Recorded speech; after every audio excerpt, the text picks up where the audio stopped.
Welcome back, brothers, to Abelware. Tonight's story, we got the Raptors on War Bearers Bloodbath. Before I get into the madness, be sure to like and comment any videos and topics you want to see in the future. Be sure to subscribe for my career. I want to thank you guys for support. I've been killing it like always. And before I forget, make sure I check out the Patreon, the link below. There you'll find all our old deleted videos. Now, let's get to the madness. Serrix had been a dying world for so long that its people had mistaken slow ruin for order. From orbit, it resembled a furnace left too long untended by a dead master. Hive towers punched upward through blood-red cloud decks like rusted nails driven through the hide of a corpse. Macro refineries sprawled for hundreds of kilometers around the great hive clusters, coughing black exhaust into a sky already choked with chem smoke and ash. Cathedral foundries rang without cease. Transit rails screamed. Smelter stacks vomited orange fire into the night.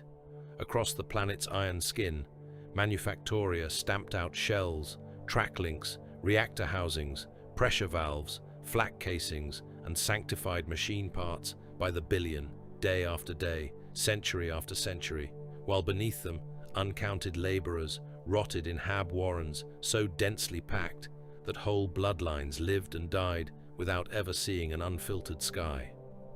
The priests of Mars had named Serrix productive.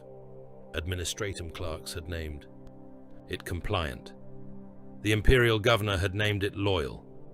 None of those words meant much now. War had reached it from above first. Void stations burned in the dark beyond the atmosphere, their docking spines split open and venting frozen dead into the starless gulfs between the battle fleet wrecks. Pilgrim freighters drifted with their flanks broken, chapel decks exposed to vacuum, shrine bells frozen silent above rows of corpses locked in postures of prayer. Cargo tenders spun end over end, leaking fuel, blood, and bright shards of shattered auger glass. Through the ruin moved the warships of the 17th Legion, their hulls vast and crimson black, scripture-scored, brass-fanged, and haloed in the corpse light of burning debris. They did not keep silent as they took position above Serrix. They opened their vox arrays wide and let their litanies pour into the void and down through the atmosphere in great rolling tides of blasphemy. The voices that descended from orbit were not merely words. They were assaults.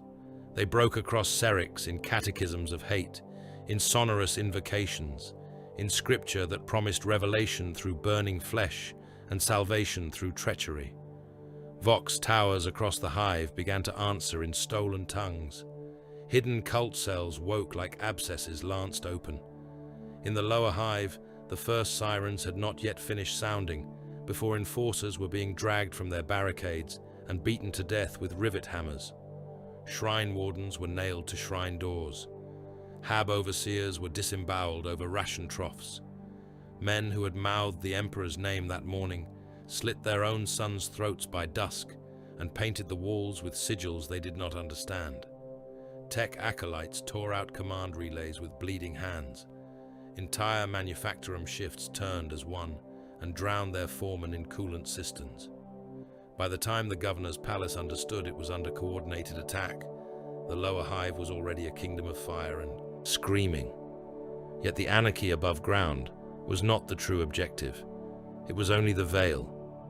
Beneath the oldest manufactorum district of Serrix, under strata of sealed vaults, collapsed data crypts, and dead Mechanicus causeways, there slept a relic from the dark age of technology. Not a weapon in the simple sense, not a cannon, nor a bomb, nor some archaeotech blade to be held aloft by a conqueror. It was older and more dangerous than such things. A command engine, a noospheric war core forged in an age when mankind's machines had been bound together by thought, command law, and invisible streams of obedient data.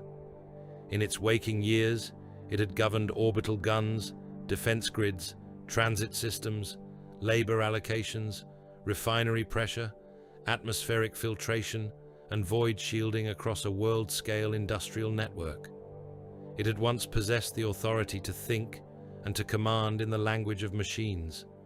Properly restored, it could seize every sanctified system on Serrix in a single invisible convulsion. Improperly awakened, it could damn them all.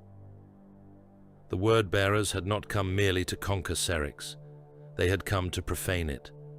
Dark Apostle Malak Varnak had descended with his host in thunder and scripture, bringing with him not only legionaries and war engines, but heretics, possessed war thralls, blood cults and demonologists wreathed in incense and machine smoke. His purpose was neither plunder nor simple devastation. He sought union. He meant to force the ancient war core into communion with the warp, to feed it sacrifice until its buried machine spirit stirred, to lace its data chambers with scrap code written in prayer and madness, to bind demons into its command architecture and make of Serrix a blasphemous siege engine, a world that would infect every system it touched. Ships docking at its ports would carry contagion in their machine systems. Astropathic relays would scream corruption into neighboring sectors. Defense grids would turn on Imperial hulls. Production lines would arm insurrection. Possession would travel in command traffic. Rebellion would spread under the guise of lawful code. A full crusade might have crushed such a scheme under massed steel and fire, but there was no time. The nearest battle groups were weeks away. The astropathic choir that survived long enough to transmit the first coherent warning had sent a message that reached commanders already overburdened by a dozen other wars. Serrix would not endure a conventional salvation. If it was to be saved at all, it would be by a blade in the dark rather than a hammer from the heavens. So the Raptors came. Their Thunderhawk flew without heraldry lamps through the upper storms, a black shape among blacker clouds, its hull buffeted by electrostatic winds that clawed blue fire across the gunship's wings. Inside, the hold was dark, but for instrument lumen and the red pulse of restraint sigils. The assembled Space Marines stood in silence, broken only by the grind of mag-locked boots and the bass growl of engines beneath the deck. No one prayed aloud. No one made vainglorious oaths. They checked weapons, seals, and target feeds. They watched runes update across helm lenses. They listened. Brother Captain Corvin Drayle stood nearest the forward bulkhead, one gauntleted hand braced against the ribbed plating as the gunship banked through turbulence. His armor was a muted green so dark it seemed black whenever the lumen strips failed to catch its edges. There were kill marks on one shoulder guard, and old scars worked into the ceramite, but little ornament beyond chapter badge and rank. He wore no trophy chains, no personal banner, no relic skull on his belt. Even his power sword remained plain in the sheath, its hilt bound for grip rather than display. He looked less like a warlord than a weapon that had learned to speak. A hololithic image of Serrix rotated between them, formed in thin ghostlight above the deck. Hive Serrix Primus dominated one hemisphere of the projection. Red infestation blooms marked insurgent districts. Gold runes identified shrine collapses, Vox silence, traitor armor sightings, anti-orbital battery losses, and sites where the word-bearers had already made landfall in force. Drayle spoke without raising his voice, and every warrior in the hold heard him as clearly as if he had spoken inside their skulls. The planet is already compromised. The enemy controls the noise, not the ground truth. Good. Let them flood the hive with panic. Let them bury their real work beneath spectacle. Our task remains unchanged. We identify the command engine. We confirm the ritual chain. We kill the apostle. We break the engine. We exfiltrate if able. The hololith tightened, plunging deep beneath the manufacturum district, down through ancient strata, until a sealed chamber glimmered in the dark like a buried heart. Tech Marine Garen stepped half a pace forward. His voice emerged through a grill, thickened by the machine augmentations built into his helm. A noospheric war core of pre-imperial origin. Fragmentary Mechanicus records classify it as command grade, planetary scale. If the traitors restore even partial authority to the relic, Serrix's machine network becomes a weapon system in hostile hands. "How long?" asked veteran Sergeant Hale Vare. Garen answered at once. Unknown. The rites will not follow orthodox awakening doctrine. Heretic interpolation and warp intrusion reduce prediction to conjecture. They may already have achieved partial access. Then we are late, said Assault Sergeant Tovin Craid. Drayle turned his helm slightly. We are on time until proven otherwise. There was no sting in the reply. Craid inclined his head once. Understood.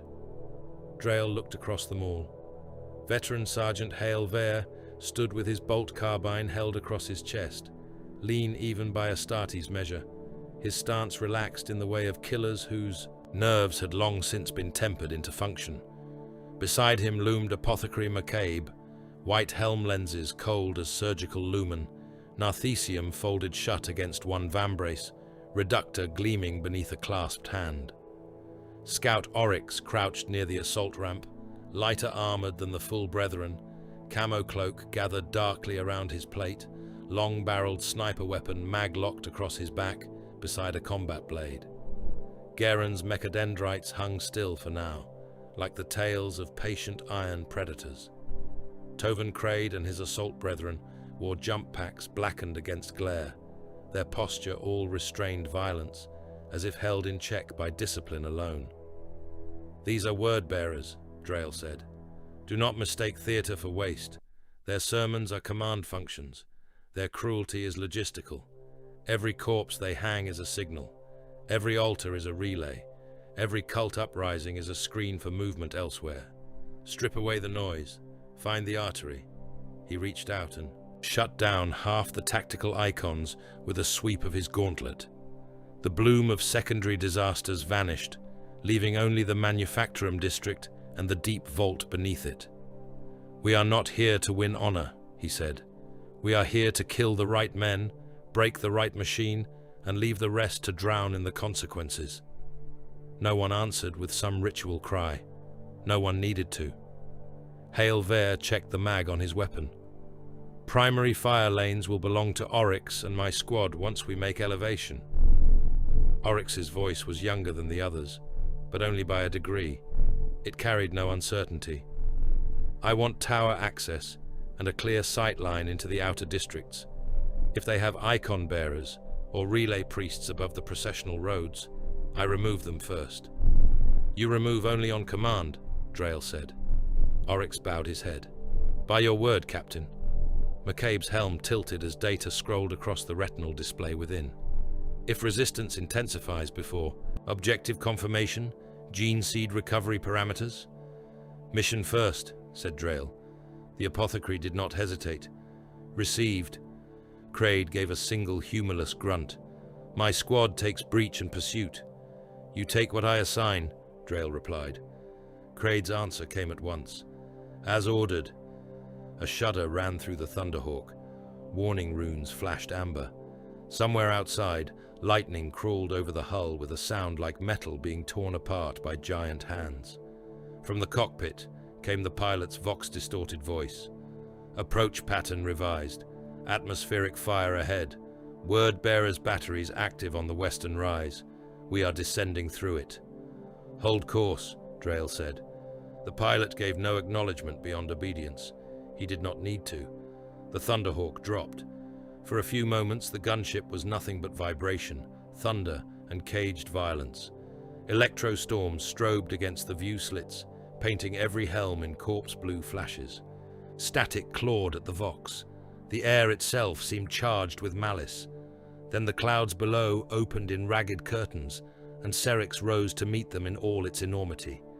Hive Serrix Primus sprawled from horizon to horizon, a continent of industry fused into a single obscene mass.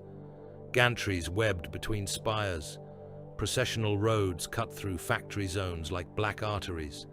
Cathedral stacks hurled fire into the storm. Entire hab clusters burned in great red wounds along the lower hive margins. Gun emplacements flashed. Macro shells crossed the night in glowing arcs. Searchlights roved the smoke and found only more smoke. Far beyond the landing vector, Word-bearers' artillery was at work. The first impact struck a hab district built around old cooling towers. Seen from altitude, They resembled the stamping of a god's heel. Towers sheared, window lines flashed white. Tens of thousands died in the collapse, their deaths visible only as a brief billow of debris and a rolling tongue of fire that turned the shattered stacks into blazing altars. Other impacts followed, methodical and vast, walking destruction through the worker sprawls with obscene deliberation. What had been streets became trenches of ash. What had been hab blocks became pyres. Spectacle, Hailver said over the squad vox.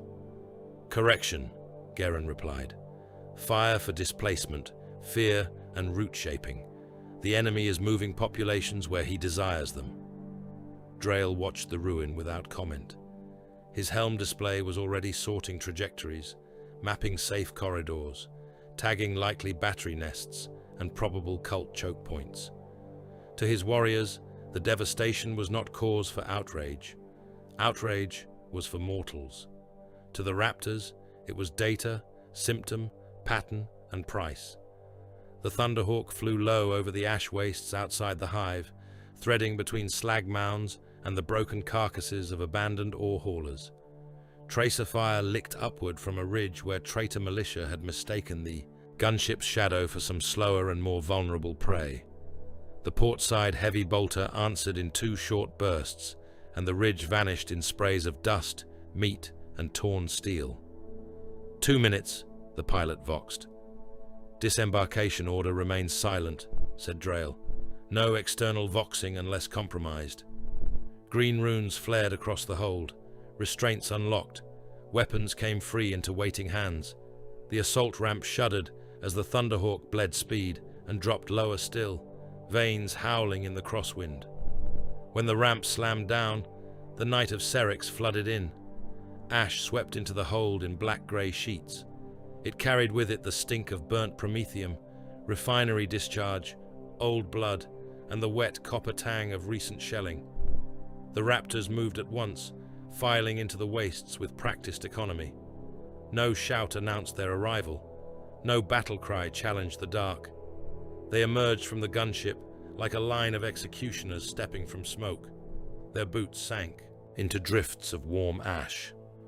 Behind them, the Thunderhawk rose again without delay, banking away toward a false route that would draw augurs elsewhere.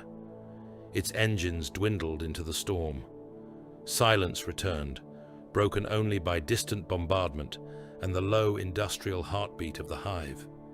Serrix Primus loomed before them, vast enough to humble nations. Drail knelt beside the shattered hull of an ancient hauler and raised a magnocular unit. Through smoke and storm, the Manufactorum district resolved by degrees. He saw processional roads lit by fire pits. He saw columns of men driven forward in chains toward precincts that had once belonged to the Mechanicus. He saw armor moving beneath hanging censers. He saw red-lit shrine towers that had not stood on the last loyal survey. He saw cranes of cathedral scale laboring against the night. Then the skyline of the ritual district revealed itself. Hundreds of corpses hung from chain spans between the Manufactorum stacks, turning slowly in the furnace wind. Some were flayed to the bone. Some still wore worker masks, or enforcer plate, or the red robes of the machine cult, their limbs wired into postures of agony and praise. Great cathedral cranes lifted armored sarcophagi through sheets of drifting sparks, bearing them toward the upper tiers like offerings being presented to an unseen throne. Processional braziers painted the iron towers in lurid red. Above it all, suspended between smokestacks and black spires, rose a colossal crimson icon, a rune of the ruinous powers fashioned on a scale fit to shame a saint's cathedral. It glowed through the chem haze like a wound cut into the face of the night. Somewhere beneath that blasphemous horizon, deep under the Manufactorum district, the ancient war corps slept and listened while traitor priests clawed at its dreams. Drail lowered the magnocular. For a heartbeat, no one spoke. Even among Adeptus Astartes, there were sights that demanded stillness, not from awe, but from the Need to measure properly the depth of corruption one had come to kill. At last, Hail Ver broke the silence. "Confirmed," he said. "This is no raid. They are building a kingdom." "No," said Drail. The captain drew his blade, not in display, but because the work had begun. "They are digging a grave. Move." Malak Varnak had remade the basilica in the image of his certainty. Once it had belonged to the Mechanicus of Serrix, a forged sanctuary raised around a plasma heart older than the hive spires that now leaned above it. Its vaulted interior had been built to praise function. Iron ribs climbed into darkness, thick with heat shimmer. Choir gantries ringed the nave in stacked circles. Conveyor shrines and data lecterns had once fed the liturgies of production, each machine cant joined to the next in a harmony of sanctioned industry. The red priests of the world had knelt there to bless pistons, awaken furnaces, and recite the hymns of yield. Now all sanctity had been flensed from the place and replaced with revelation. The cog sigils had been hacked apart and overlaid with 8-pointed stars, painted in blood so fresh that some of it still ran in thin, dark lines across the bronze. Servo cherubs hung from chains with their wings broken and their infant faces peeled back to expose vox grills and wiring. The altars had been widened into slaughter platforms. Incense braziers the size of tanks belched out black smoke laced with narcotic ash. Skulls had been driven into the housings of machine shrines until the basilica seemed to grin from 1,000 iron faces. Where there had once been manufactorum prayers, there were now scrolls of skin nailed to pillars with lines of scripture carved into them so deeply that the words shone wetly in the red light. At the far end of the nave, above the old altar of ignition, a great furnace door stood open. Within it, there was no honest fire. Warp light moved in coils and animal pulses, purple and crimson and corpse white, illuminating the chamber in fits of sickened radiance. Each flare threw new shadows across the assembled host of the word-bearers. They stood rank upon rank, beneath the vaulting like statues of war dragged from a tomb of kings. Their crimson armor was darkened with soot and fresh gore. Scripture strips hung from pauldrons and weapon housings. Skulls, chains, and relic hooks clattered softly whenever one of them shifted his weight. They did not murmur among themselves. They did not boast.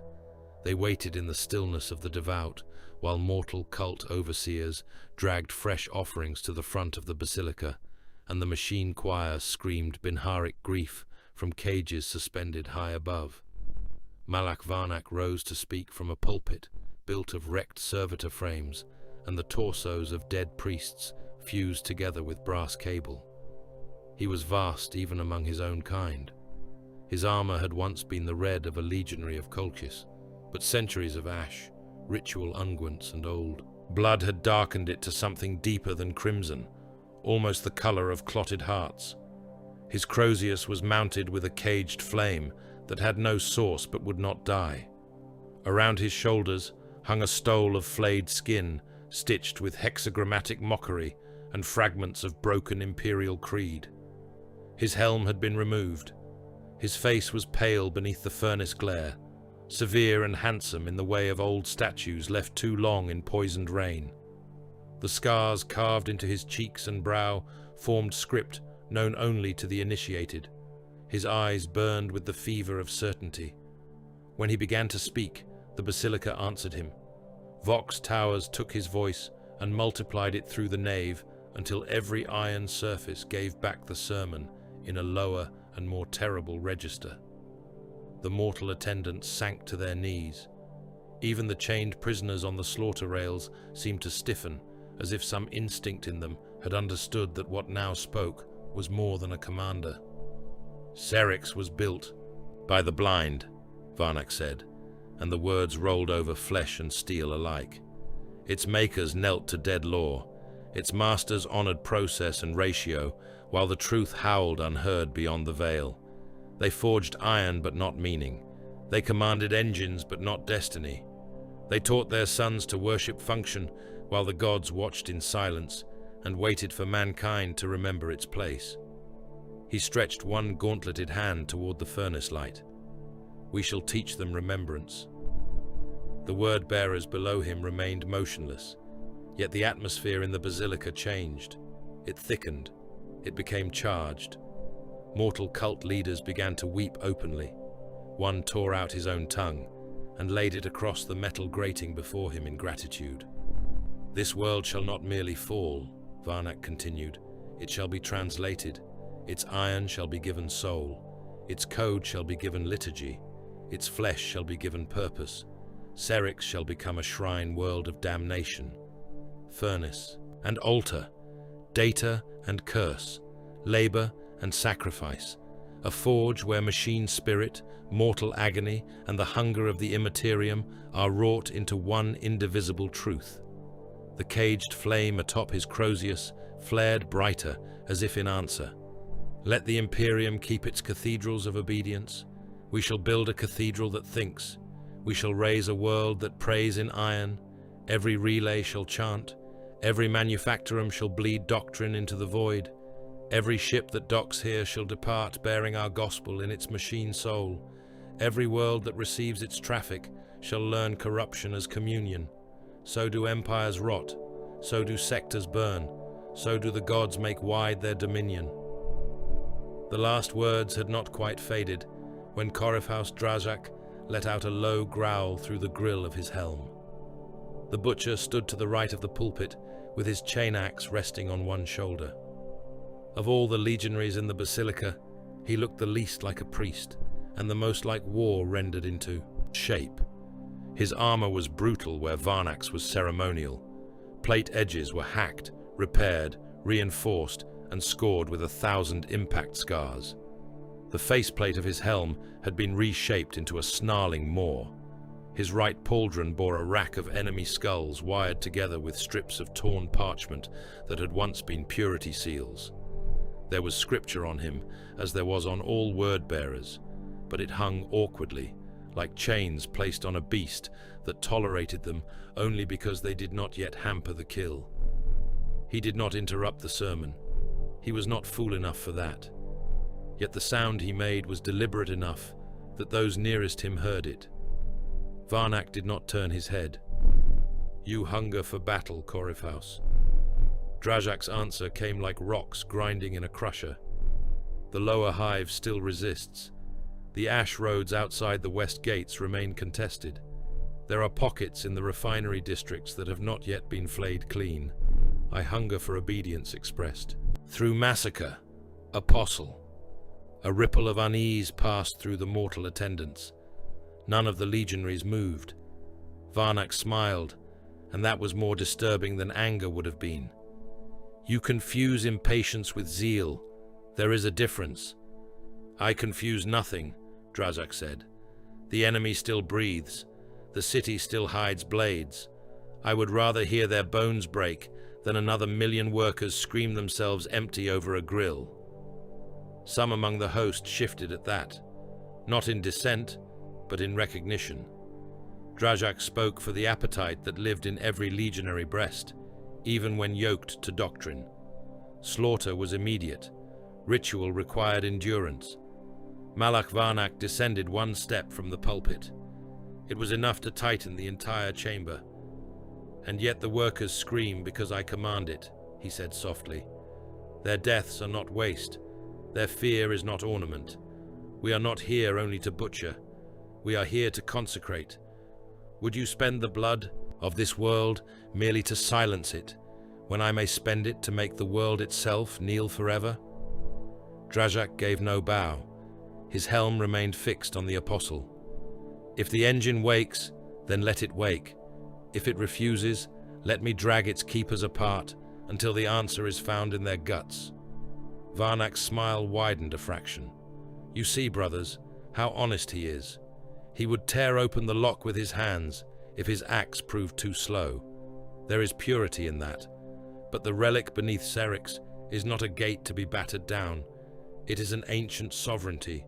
It must be compelled with more than force. At that, Another figure stirred from the shadow of a side transept.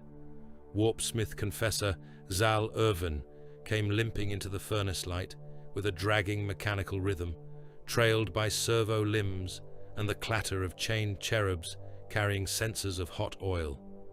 Once, he might have passed for a priest of the Mechanicus. That memory had long since been mutilated. His body was armored in a patchwork of Legion red, black iron and brass prayer casings. Mechadendrites coiled from his back like iron serpents. His lower jaw had been replaced by a vox assembly studded with prayer spikes. Where his left eye should have been, there was only a rotating lens surrounded by sutured flesh and script carved into the bone. Every movement he made released the smell of scorched metal and opened organs. The Coryphos mistakes magnitude for simplicity, Irvin rasped. His voice emerged in layers, one human and one machine, half sermon and half grinding code. The relic below is not a reactor spirit or a battle automaton to be scourged into service. It is command intelligence on a planetary order of authority. It once bound orbital guns, production quotas, atmospheric systems, transit grids, and defense arrays into a single obedient will. Its machine spirit is too vast for conventional awakening. Orthodox Mechanicus invocation would require decades of sanctified preparation, correct? Access hierarchies, data lineage, and uncorrupted noospheric liturgy. Those methods are no longer available. Drajak turned his helm toward him. Then we force it awake. Irvin's lens whirred. That is what we are doing. The warpsmith gestured, and one of the chained cherubs projected a flickering hololithic map of the hive and the worlds beneath it. Lines of red corruption spread through infrastructure veins like disease through arteries. We feed it what conventional rites cannot supply. Sacrifice substitutes for keying authority. Bloodlit code supplants lawful command script. Bound warp entities provide motive force where sanctioned machine cant would fail. The labor masses below serve as both concealment and fuel. Their unrest blinds enemy augurs. Their deaths generate psychic turbulence. Their flesh fills the arithmetic of appeasement. Their skulls serve as memory anchors. Their fear seasons the rite. He said it without relish. That made it worse. Varnak spread his arms to encompass the basilica and all its screaming machinery. Millions will die, and Serrix will be redeemed. At his signal, the first full rite began. The mortal witness to it was a factorum clerk named Yend Ral, though by then the name existed in him only as a fading ache. He had been taken from a conveyor shrine 3 days earlier after his overseer denounced him as insufficiently fervent in the emergency devotions demanded by the new masters. They had beaten him with shock mauls until his left arm no longer worked properly, then chained him with hundreds of others in a sump corridor beneath the basilica. He had watched men dragged away in batches. None returned. Their screams did. Now he was forced with the rest onto a grated processional bridge overlooking the central nave. Iron collars linked them together. Shock barbs had been driven through the backs of their necks to keep them upright. Below him, he saw the ritual engines in full. Prisoners were dragged, naked onto reactor grills, and stretched across the metal lattice by hooked chains. When the first blades went to work, the screaming did not remain human for long. Flensing knives peeled skin away in wet sheets, while sacrificial adepts caught the blood in copper troughs and fed it into cogitator basins carved with runes that pulsed like infected wounds. Servo skulls descended on whirring suspensors to saw open craniums. Brain matter was scraped into silver bowls. Skulls were cleaned in steam, wired through the eye sockets with data cable, then stacked into shrines whose lumen eyes flickered awake as each wet trophy joined the circuit. Elsewhere, servitors that had once loaded shells and tended forge presses were opened from throat to pelvis and stitched into bronze engine frames, their lungs connected to bellows, their vocal cords hardwired into vox amplifiers so that their agony became part of the machine liturgy. The prayer engines began to throb and howl, coughing black sparks and strings of blood. Jendral vomited over the grating. It came back on him in the heat. The man chained to his right had no jaw left and could only whine through his throat.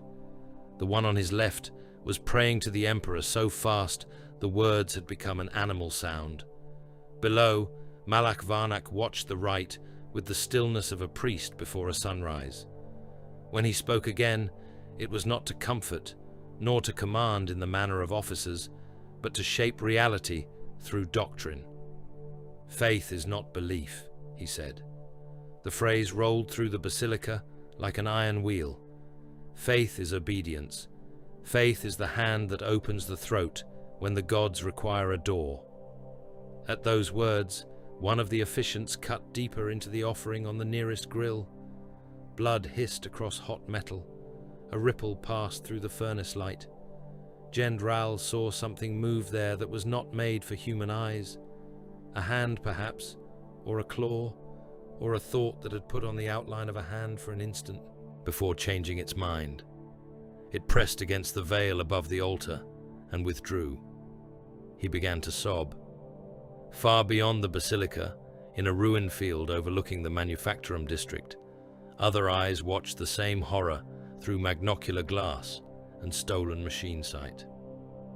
Brother Captain Corvin Drail lay prone behind a fractured buttress of ferrocrete, his armor broken into shadow beneath his shroud cloak and ash dusting the dark green plates.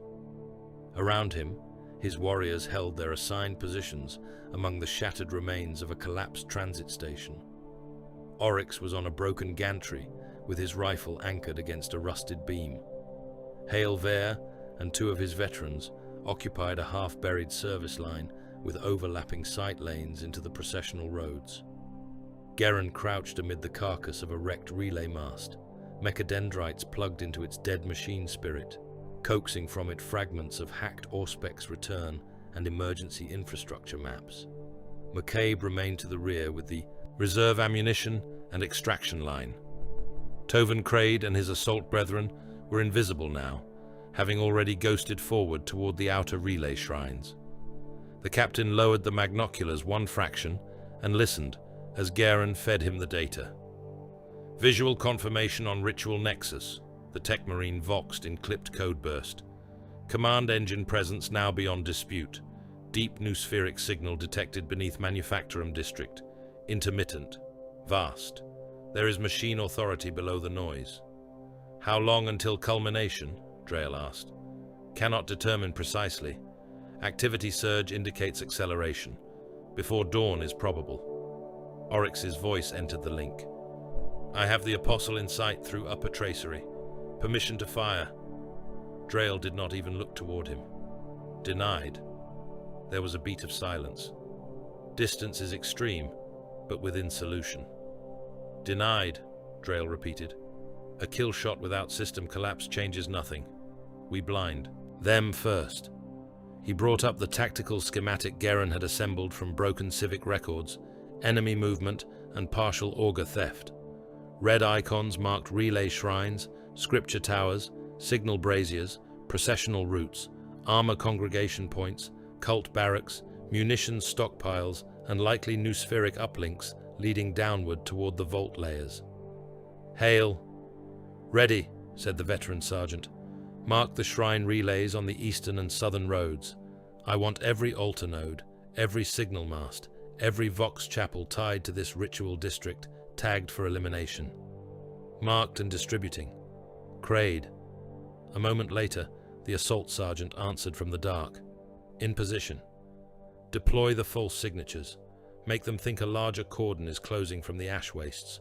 Force redeployment toward the outer gates. As ordered. Geren. Present.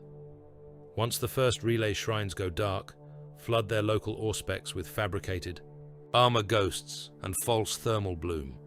I want them blind and hunting phantoms. The Tech Marine's answer carried the chill satisfaction of a craftsman given worthy labor. They will see armies where there are none. Drail's gaze remained fixed on the desecrated skyline. Good, We do not strike the basilica until they are deaf, blind, and divided. Let them preach to empty air while the city dies around them." No one argued. This was how the Raptors fought. Not with pageantry, not with frontal vows and banners in the fire. They killed the nervous system and let the body fail afterward. Thunder rolled across Serrix. The storm overhead thickened, and blue-white lightning crawled over the distant hive towers. For an instant, the suspended corpses above the manufacturum district shone stark against the black smoke, turning slowly on their chains like pendulums, measuring out the last hours of the city's innocence. Then the kill force moved. The first sentries died in the rain runoff tunnels below a processional bridge west of the basilica. They were traitor militia in scavenged carapace, and one word-bearer's legionary placed there to harden their resolve. The militia never saw their killers.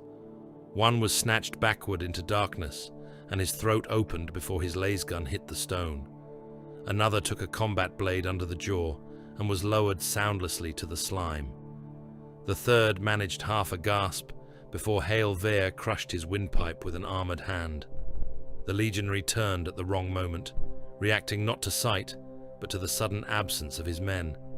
He brought his bolter up, but Oryx's round struck first, punching through the weaker seam at the side of the helm. The traitor staggered once. Before the weapon could discharge, Kraid dropped from the culvert lip above and drove a blade through the neck seal. Hail Vare was already there to catch the body and ease it down before ceramite struck stone. No alarm sounded. In the wet dark beneath the bridge, the Raptors dragged the corpses one by one into drainage shafts clogged with ash, runoff, and old industrial filth. Blood spread black in the water and vanished downstream. The dead were hidden beneath grating and sludge. Their weapons were stripped. Their Vox units were taken for mimic signal. Above them, thunder growled over a city already halfway damned, while in the Forge Basilica, the gospel of ruin continued to be preached to iron, flesh, and the listening dark. The killing began so cleanly that for the first hour, the word-bearers mistook it for malfunction. A Vox mast overlooking the southern ash causeway failed first. Its machine spirit screamed one burst of static-laced prayer into the storm, and then died as Hail Vare's marksmen severed the stabilizer joints and sent the whole rusted tower folding down into a processional road crowded with cult militia. Men vanished beneath the collapsing iron lattice in sprays of bone and sparks. Before the dust had settled, the Raptors were already gone from the hab roof where they had fired. A second team, hidden 3 levels deeper in the ruins, killed the emergency relay adepts trying to restore the signal. A third cell seeded melter charges into the shrine cables below the street and left the ground itself primed for collapse should any armor column attempt to push through. There was no single battle line. There was only absence, fracture, and sudden death. Across the outskirts of Hive Serrix Primus, the ambush campaign unfolded as a chain of murders so precise that each seemed, in isolation, almost too small to matter. A demon ward pylon detonated in a refinery yard after Oryx put a round through the sacristan's exposed throat and Garen fed false appeasement cant into the shrine engine. A fuel depot vanished in a controlled firestorm when Tovan Kraid's assault brethren cut their way through its gate guards, planted crack charges along the buried line feeds, and withdrew before the first Prometheum. Silos split open like a ripe organ. A processional bridge buckled and dropped its banner bearers into a coolant trench. A munitions archive went dark, then bright, then ceased to exist at all. Everywhere the traitors turned, something vital had already been chosen for death. The Raptors moved, as they had been bred and trained to move, each kill feeding the next, each withdrawal already calculated before the trigger was pulled. They occupied elevation, shadow, broken sight lines, and dead service corridors. They built overlapping kill lanes above alley mouths and transit cuts so that any counter-assault found itself taken from 3 directions before it understood it had been seen. They used suppressed fire where they could and disciplined volleys where silence was no longer possible. They laid trap corridors through collapsed habs, marking the stable routes in Auspec's code, and leaving the eager paths mined, rigged, or simply measured for crossfire. Oryx and the other marksmen culled. Priests, vox operators, icon bearers, and heavy weapon crews first. Vare's veterans hit the disordered survivors. Kraid's assault squads descended only when the prey was already off balance, arriving from smoke and roofline, with chainswords snarling and jump packs coughing blue flame before vanishing again into the night. It was not glorious warfare. It was efficient predation. Brother Captain Corvin Drayle directed it from a shifting spine of ruin west of the Manufactorum district, never remaining in one command perch long enough for enemy augurs to settle upon him. His orders came in clipped bursts over coded vox, stripped of everything but necessity. Pylon marked, remove it. Do not pursue, break contact, and relocate. Let the column advance, kill the icon. The rest will do what panic always does. Negative on the armor, blind it and move. He did not waste time on praise. The kills themselves were the only acknowledgement his warriors required. They were doing what they had come to do, and for a little while the city bent beneath their hands like wire. Hail Vare took the roofline kill personally. The traitor column was moving through a district of half-collapsed worker habs east of the old heat exchangers. Thousands of cultists pressed into a formation more ceremonial than practical. They marched beneath scripture banners, stitched from flayed skin and factory canvas, their ranks divided by torchbearers and overseer priests with shock staves. At their head strode a word-bearer's icon bearer in crimson plate blackened by soot, a brass standard mounted on his back and crowned with a screaming saint's skull whose eyes burned with warp light. Wherever that icon passed, the cultists steadied. Fear turned into zeal.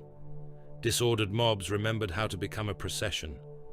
Vare lay prone atop the broken shell of a hab tower that had once housed 6,000 laborers in stacked misery. Now its upper floors were gone, leaving only a slab of reinforced ferrocrete open to the storm. Ash hissed across his armor. Beside him, 2 veterans watched the adjoining streets through magnoculars, while lower down, a 4th brother waited over the detonator rune linked to the minefield seeded hours earlier into the avenue below. Through the optic feed, the icon bearer filled Vare's sight.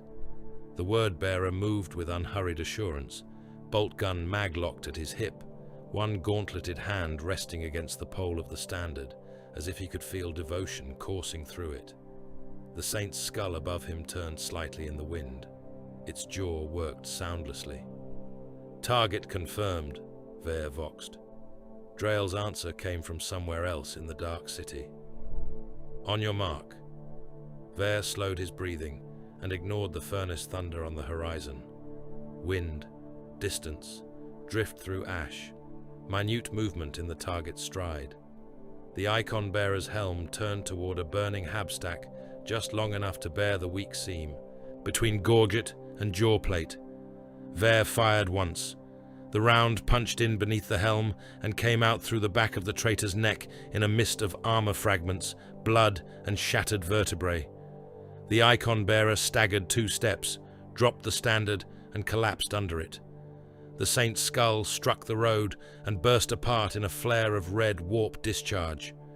The effect on the cult column was immediate and ugly.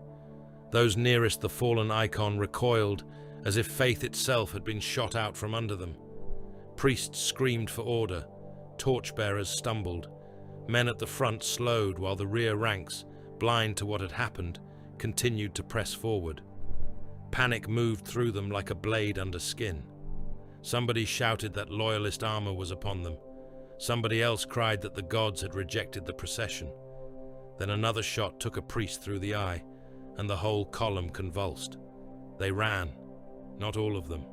The word-bearers' sergeants tried to hold the core, and some of the deeper fanatics kept their formation, but the mortal mass surged sideways and backward in terror, flooding into the side avenue Vare had left temptingly open. Now, he voxed. The minefield answered with a row of brutal white flashes. The first blast threw limbs, rifles, and sections of torso halfway up the hab walls. The second caught the pressed men behind them and turned the street into a rolling charnel burst of nails, masonry, and liquefied flesh. Then, the more carefully buried charges went off in sequence beneath the avenue's cracked bedrock, lifting the roadway in slabs and dropping hundreds of screaming bodies into the service culvert beneath. Those who survived the first wave tried to scramble out over the dead, only to run into the kill lanes Vare's veterans had prepared from the flanking roofs.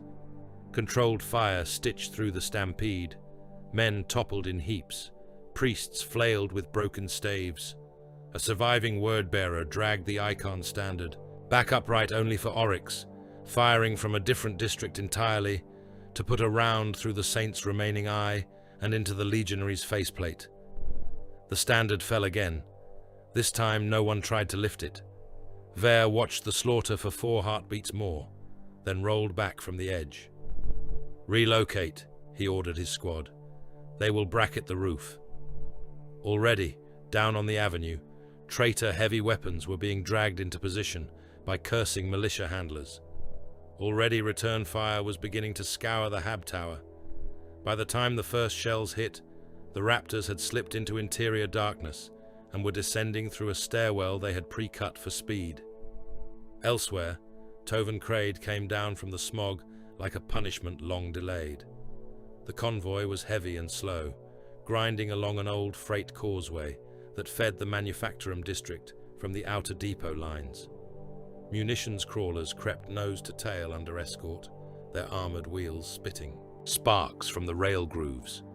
Promethium silos swayed on mag-clamped trailers behind them.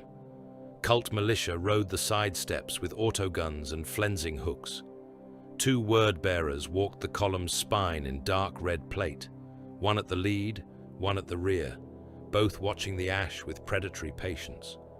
Crade and his assault brethren had watched them for 20 minutes from the dead gantries above the road, waiting not for ideal odds, but for the right geometry. "Lead and rear first," Crade voxed. "Drivers next. Charges on the silos. Do not stay to admire it." His warriors acknowledged with brief click bursts. The jump packs ignited all at once. They fell almost vertically, black armored shapes dropping through smoke and sparks, before the convoy gunners properly understood what they were seeing. Crade hit the lead crawler feet first, denting the roof inward and punching through it into the cabin. The driver died with Crade's combat blade through his face and out the back of his skull. The co-driver got one scream before Crade seized him by the throat and hammered his helmeted head against the control column until both broke. Above, another Raptor landed on the hood of the second crawler and fired point blank through the vision slit, pulping the men within into steaming ruin. Militia along the convoy opened fire too late and too wildly. Assault brethren were already among them, carving bodies from the side rails, kicking men under the crawler wheels, shoving crack charges into locking clamps and fuel line housings. One word-bearer at the rear raised his bolter and killed a Raptor mid-leap, blasting him apart in a spray of ceramite and blood that spattered the Promethium trailer. A second later, Crade crashed into him from above. The 2 Astartes hit the roadway in a clangor of armor and sparks. Crade's chainsword chewed down along the traitor's pauldron, tearing into the upper arm. The word-bearer answered with a knife thrust that scored deep across Crade's breastplate. Then, one of the assault brethren drove a crack grenade onto the traitor's backpack intake and hauled clear. The detonation took most of the rear escort with it. "Charges set," came a vox burst. "Withdraw." They did not run. Raptors never ran in panic.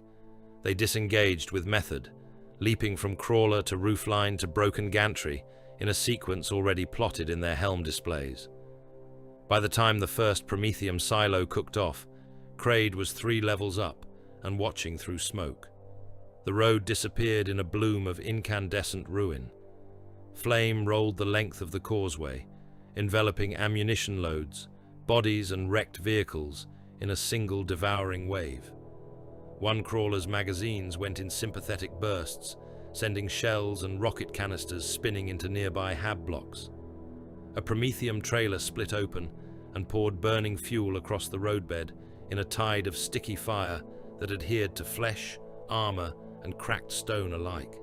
Men ran as living torches. Others never rose. Melted iron streamed down the causeway walls in bright orange curtains. Through it all, the surviving traitor word-bearer at the column's front strode back into the inferno, blackened but still upright, dragging half a banner pole and roaring curses into the smoke. Kraid watched him and keyed his vox. Convoy neutralized. Drael answered at once. Breakaway south. Enemy reaction is moving. The assault sergeant turned without another glance. The road behind him burned with bodies and molten steel. The enemy did react.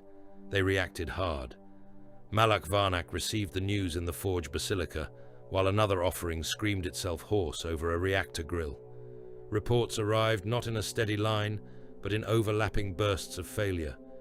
Shrine relays silenced, processions broken, supply routes burning, outer wards detonated, patrols vanished, vox towers toppled, armor feeds corrupted by ghost contacts that appeared and disappeared in impossible places.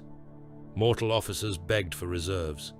Cult overseers blamed sabotage, machine spite, local treachery, or demonic displeasure, depending on which explanation best preserved their skin. Varnak listened to all of it without anger.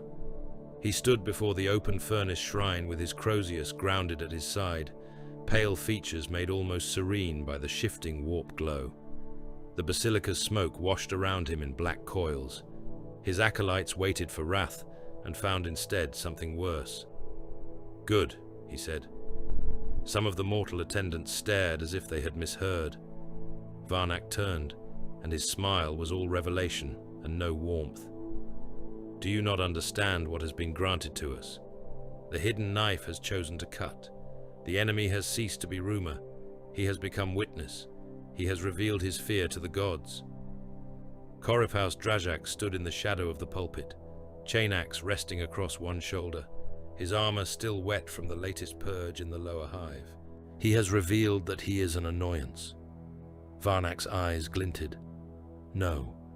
He has revealed that he sees the truth of what we build here, and that it terrifies him enough to strike before dawn. That is not annoyance, that is confession." The apostle stepped down among his warriors, his voice deepening as the vox arrays caught it. "Let him come. Let him bleed our outer flesh. Every ambush he springs forces him nearer the heart. Every shrine he destroys teaches us where his hatred is fixed. Every one of our dead becomes testimony that the faithful are opposed. There is no blessing in unchallenged doctrine. Opposition sharpens sacrament." Drajak answered with the blunt impatience of a warrior who had worn faith for 10,000 years and still preferred the direct language of slaughter. "Then give me leave to flood the ruins and smoke him out." "You have leave," Varnak said, "but do not think like prey while you hunt him." Drajak bared his teeth behind the helm grill. "I do not." He turned from the basilica and voxed his sub-commanders as he strode toward the outer transepts where his armor and militia captains awaited. "Let them hide," he growled. "Every shadow is a grave if you fill it with enough fire." Within the hour, the outskirts of Serrix Primus were under bombardment from their own occupiers. Incendiary shells crashed into hab clusters, already gutted by previous wars. Heavy flamers swept through service alleys and sump tunnels. Cult militia advanced in screaming waves beneath scripture banners, while Heertech servitors lumbered in their midst, stitched with vox amplifiers, rotary guns, and bone reliquaries that sprayed data ash into the storm. Searchlights probed rooflines. Processional roads became rivers of armed bodies. What had begun as a hunt through darkness turned into a purge by saturation. Drael adjusted instantly. He did not try to hold ruined ground, now made worthless by fire. He shifted his warriors into a collapsed hab quadrant north of the exchanges, a maze of leaning towers, fallen sky bridges, and ferrocrete sinkholes where the enemy's numbers could not easily come to bear all at once. The district had once housed hundreds of thousands. Now it was a canyoned graveyard of habitation blocks split open from roof to foundation. Gantries hung at impossible angles. Transit cars lay crushed like tin coffins in rubble chasms. Streams of leaking promethium and sump oil ran black through the broken streets, catching ember light and reflecting the firestorm above like strips of slick blood. There the first true battle of the night found them. The traitors came in their thousands, driven by whip priests, fear, narcotic frenzy, and the certainty that sheer mass would drag the hidden loyalists into the open. Scripture banners snapped above the mob. Heretic servitors advanced shoulder to shoulder, some fitted with welding arms, others with heavy stubbers, all of them chanting through vox, grafts in bursts of corrupted litanies. Behind them moved word-bearers legionaries in disciplined knots, red armor looming through smoke, bolters searching the elevations. The Raptors let them enter. Oryx fired first from a hab shell overlooking the main approach, killing a banner priest whose exploding skull showered the ranks below in blood and tooth fragments. Half a breath later, Hail Vare's line opened from the left arc, disciplined bursts ripping through the lead militia and punching men backward into the servitors behind them. From the right, another concealed team added its fire. The avenue became a kill box, bodies tumbling over one another as overlapping lanes scythed through the packed formation. The enemy answered with fanatic resilience. Militia died by the score and still came on, climbing over their own dead, slipping in oil and blood, screaming praises as they fired into darkness they could not define. Servitors lumbered forward on burning treads, their machine, grafts hissing. Word-bearers launched grenades into the upper habs, shattering walls and showering the Raptors with chunks of stone and steel. One shell struck a support rib beneath Oryx's perch and brought half the structure down. The scout threw himself sideways through a window space as the floor beneath him vanished. Drail moved through the inner ruin like a blade passing under skin, appearing where pressure built too high, issuing orders, firing, disappearing again. Second line back 20 meters. Leave the servitors, kill the handlers. Kraid, cut their flank now. Tovan Kraid answered with violence. His assault brethren erupted from a hidden transit trench into the side of the advancing mob, chainswords howling, pistols coughing, point blank into backs and helm lenses. They did not linger. They struck, ripped open a channel of dismembered bodies, and withdrew before the word-bearers could properly wheel toward them. The militia line folded sideways in confusion. Vare's marksmen punished the shift at once. Then the possessed came. They had been held back behind the mortal flood, perhaps because even the word-bearers preferred to spend lesser flesh first. Now they were unleashed into the Hab quadrant with all the obscene speed of demons wearing borrowed warplate. What remained of their legionary forms had swollen and warped into new blasphemies. One had a split helm from which a horned skull pushed outward through cracked ceramite. Another moved on elongated arms tipped with talons that sparked as they struck stone. A third had its chest peeled open into a ribbed maw, lined with teeth slick from recent feeding. They hit the Raptors' central firing nest before the kill team there could wholly reset. Brother Lenor met the first impact with his blade up and his bolt carbine barking. The rounds detonated in the possessed thing's shoulder, tearing off chunks of flesh and armor, but it never slowed. It seized him with one clawed hand, lifted him bodily, and drove the other talon up through his abdomen. Ceramite split. Wet organs burst inside the armor. The creature tore him open from groin to sternum in a wash of blood, meat, and dangling cables. Lenor died trying to throttle it, even as his insides spilled steaming across the rubble.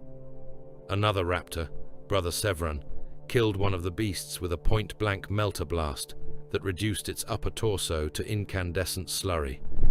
A second later, the leaning wall above him, already weakened by shelling, gave way.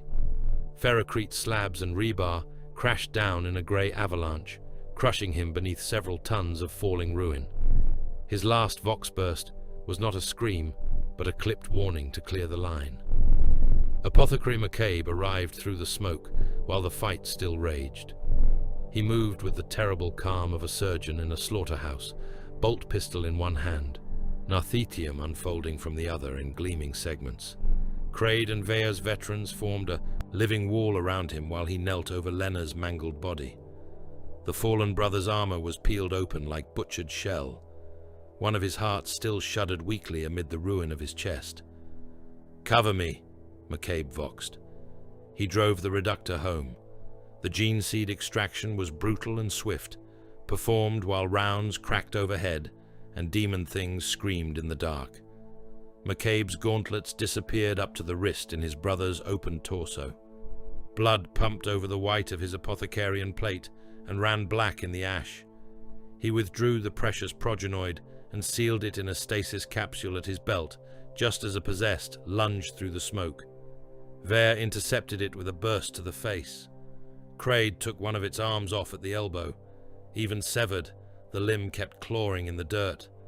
McCabe rose and put his bolt pistol under the thing's lower jaw. The shot blew its head into gobbets across the rubble. He did not pause to look at his work. Sevran was still buried somewhere beneath the collapse. They could not save him, but his gene seed could not be left to the enemy or the ruin.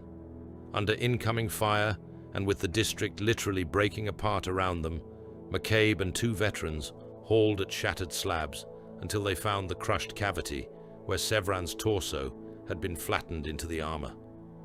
There was almost nothing human left within, only broken plate, pulped tissue, and the stubborn relic of the chapter's inheritance hidden deep inside. McCabe dug for it, while the city bled oil, blood, and furnace ash around him. Shell bursts turned the smoke red. Burning promethium ran through the broken streets in luminous streams. Dead cultists slid face down into black runoff channels beside dead Astartes. Serrix seemed less like a city than a wound trying to remain upright. The Raptors won there, if victory in such a place deserved the name. They broke the massed assault by degrees, never by heroic stand. Vere's flanking. Fire gutted the militia corps. Oryx re-established a perch and culled the remaining priests. Craid's brethren cut down the servitor handlers and left the machines blundering blind into rubble traps rigged hours before. Drail killed a word-bearer's sergeant at close range and used the corpse as momentary cover while he directed the final withdrawal. When the traitors finally forced their way into the deepest firing nests, they found only dead, mines, false trails, and the dying echoes of a battle already moving elsewhere. The Hab quadrant burned behind them. Much later, with the surviving kill teams dispersed into fresh positions and the enemy still cleansing ruins that no longer mattered, Garen crouched within the carcass of a toppled relay shrine and listened to the city think. Its machine spirits were fevered now. Some wept in Binharic loops. Some sang corrupted praise. Some had already begun to echo the scrap code poison seeping through the lower systems. Garen fed his mechadendrites into cracked data ports and dead vox coils, pulling fragmented transmissions from the noise like a priest reading entrails. Most of it was useless. Prayer rot, redundant traffic, corrupted command bursts. Then something else surfaced, half buried beneath ritual static and machine lament. Not speech exactly, more an exchange of command architecture wrapped in blasphemous concealment. Garen froze as the lines resolved. Designation strings, vault seals, authority pathways, deep infrastructure references older than the hive strata above, and one recurring phrase, hidden inside a litany mask of corrupted code. Serrix Noctis Vault. He replayed the fragment 3 times, isolating the buried command trace. It did not point upward toward the basilica that dominated the skyline and drew all mortal eyes. It pointed far below it, through sealed maintenance layers and forgotten Mechanicus strata, toward a chamber entombed beneath the Manufactorum district. The Tech Marine, voxed Drail at once. "The basilica is the veil," he said. "I have confirmation. The ritual heart is not in the sanctuary above." A brief silence followed, filled only by distant thunder and the crackle of burning districts. "Where?" Drail asked. Garen's lens rotated as he looked down into the black foundation depths beneath the hive. "In the sealed Serrix Noctis vault," he said. "Far below. That is where the engine sleeps." The way down began in a culvert choked with warm ash and old runoff beneath a refinery chapel whose upper shrine was still burning. Above them, the war for Serrix raged without pause.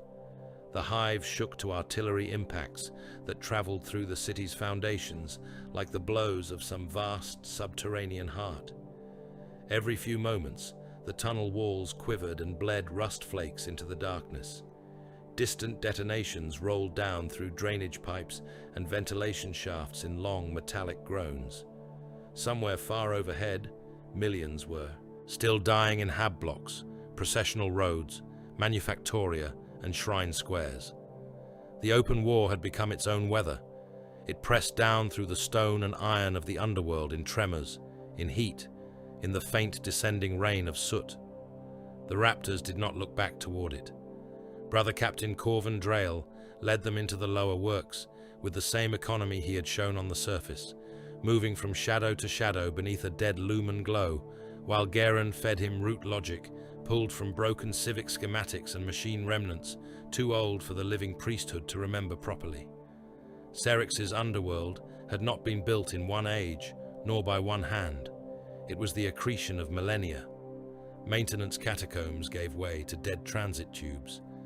Dead transit tubes opened into heat shafts and magma conduits whose walls sweated mineral salt and stale warmth. Beyond those lay sealed mechanicus galleries and burial vaults that had been raised in older architectural languages than the hive. Above, some of the walls were not walls at all, but the armored flanks of machines so ancient and so large that later generations had mistaken them for structural geology and built around them. Garen moved at Drail's shoulder, his mechadendrites tasting the dark as he walked. The route below the basilica was never meant to be approached by line workers or civic adepts, he voxed in low Binharic-clicked Gothic. These passages were maintained by priesthood castes whose names no longer exist in the current records. Most of the hive lives above a corpse of forgotten authority. "Save reverence for later," said Drail. "Give me utility." The tech marine inclined his helm. The war core beneath Serrix once coordinated this world in real time. Orbital gun arrays, atmospheric filtration, transit routing, production quotas, manufacturer and machine arbitration, defense network response, Vox and auger traffic. It was not a single weapon. It was command made mechanical. A sovereign will of iron and lawful signal. In the wrong hands, it can turn every conveyor, bastion, refinery and dockyard into a weaponized nervous system. Crade's voice growled over the squad link from the rear security position, meaning the whole planet becomes one gun. "One gun," Garen replied, "with 1,000,000 triggers." That was enough explanation for warriors who had no interest in scholastic detail. They moved downward in silence after that, passing through chambers whose age made even Astartes seem momentary.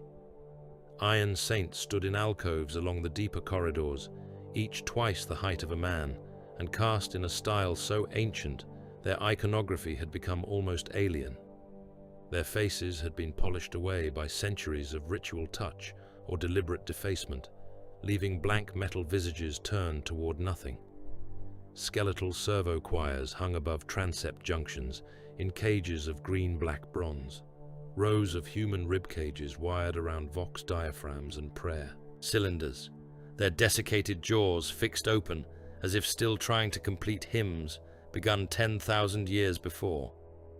In one chamber, the Raptors passed ranks of abandoned battle automata, standing inert in docking cradles, their armor plates furred with dust and their optics dark, each machine sealed under chains of sanctification script no living priest had likely understood for ages.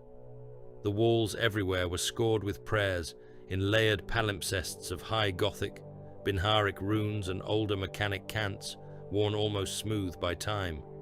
Some were warnings, some were blessings, some were merely names repeated until the engraving tool had broken.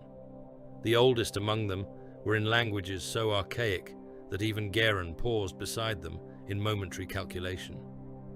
"Do you read them?" asked Hailver. "Fragments," said the tech marine, "enough to know they feared what they built." That too was sufficient. The deeper they went, the more evident it became that the word-bearers had not merely found the way below. They had forced it open. Melted hatchways yawned along the route like cauterized wounds. Sealed gates had been reduced to slag by melter breach patterns, too crude for sanctioned Mechanicus opening rites. Sacrificial circles had been painted in blood around access ports and control shrines, their geometries ugly to the eye in ways that had nothing to do with aesthetics and everything to do with spiritual wrongness. In one transit tube, the floor was carpeted in fused human remains, where captives had clearly been herded against a blast door and burned there until flesh, bone and metal became one obscene black-red mass. Data tendrils protruded from it, like roots from scorched soil. In another corridor, machine limbs had been stitched into torsos and anchored to the wall as living interface relays. Some still twitched. Others whispered broken fragments of prayer from vocal cords, charred nearly to ash. "The relic is responding," Garen said after inspecting. "One such abomination. The machine spirit has begun seeking input through any available architecture. Warp exposure has confused its discrimination. Flesh is being treated as extension medium." McCabe looked down at the wall-bound remains with clinical disgust. "Then it is already sick." "It is becoming something else," Garen answered. Drail halted the force at a tri-junction where the tunnel opened into 3 descending avenues, each broad enough for tracked industrial equipment. Above them hung a dead Auspex dome, painted over in flayed skin script. Far below, somewhere ahead, a low mechanical pulse traveled through the floor at regular intervals. It was too slow for a heartbeat, too organic for a pump, too deep for conventional machinery. It felt less heard than sensed, a pressure against the bones. Drail crouched over the tactical projection Garen cast, in faint green light against the floor. "We do not descend as a block. This is a kill box if we let it become." "1." He pointed to the left route. "Reconnaissance cell. Hale, Oryx. 2 veterans. You ghost forward, confirm enemy depth, and identify any elevated firing angles overlooking the final approaches." Vare nodded once. "Understood." Drail pointed to the right. "Demolition cell. Garen, McCabe, Kraid with 2 assault brethren. You take the service artery, seed fallback charges, and locate anything structural that can cut the vault's support access, if we must bury the enemy in his own approach route." Kraid grunted assent. "Give me something worth collapsing." "You will find it," said Drail. He touched the central descent line. "I take interception with the remainder. We hold the spine. Anything trying to reinforce the chamber from behind dies here." No one asked for a different assignment. The force broke instantly into its 3 designated cells, each moving off in a separate vector without wasted motion, each knowing the others were somewhere close. Enough to kill for them, but far enough away not to die in one blast pattern. It was the kind of practical discipline the Raptors were built upon. They did not huddle for courage. They spread for survival. The first enemy contact came 13 minutes later. Oryx saw it before the Auspex did. He was crawling belly flat across a maintenance ledge that overlooked a machine chapel 3 levels below, when motion caught his eye in the dark. A procession of battle servitors moving through the chamber in total silence. He clicked the contact rune, and the rest of his cell froze. The things below had once been loader servitors or combat thralls. Their bodies still bore the broad industrial torsos and reinforced limbs of heavy labor breeds, but their cranial casings had been pried open and rebuilt with brass cages inside which pale warp light pulsed like captured lightning.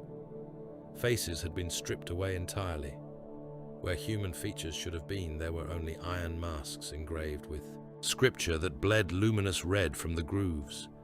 Demons were bound inside them, not in full manifestation, but as compressed intelligences caged within cranial cores and forced to animate dead meat and machine together.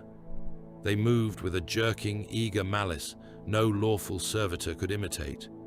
2 tracked gun platforms rumbled behind them, each assembled from industrial chassis, shrine bronze and stitched flesh. Human lungs hung in iron caskets along their flanks, inflating and collapsing in rhythm with the machine's movement. Through those lungs, amplified by vox pipes, the platforms chanted liturgy in broken tones, while their weapon mounts traversed restlessly. Above them drifted iron cherubs, their infant forms elongated, eyeless and plated in copper. Spools mounted in their tiny torsos rotated slowly. Oryx did not need Geren's data burst to identify them as flensing wire dispensers. "Hold," Ver voxed. "Let them pass." They nearly did. Then one of the cherubs paused mid-flight and turned its blank face upward, as if scenting blood through the stone. In the same instant, its spool shrieked and spat a stream of monomolecular wire across the ledge.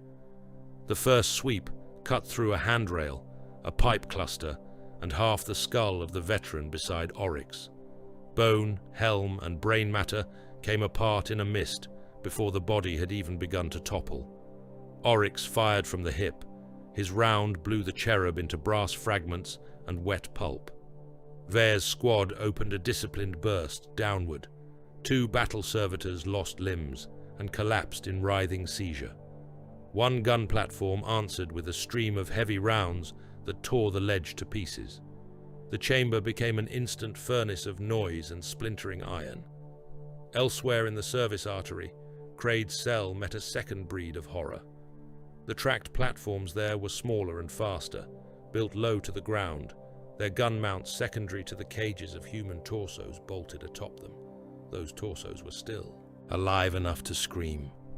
With each convulsion, their mouths poured out corrupted chant, while the machines advanced over rails slick with old grease and sacrificial blood. Kraid and his assault brethren hit them with melter and chainblade, dismembering steel and flesh in the same strokes, but one still managed to discharge a burst that chewed a trench through the wall and showered the passage with ricochet storms.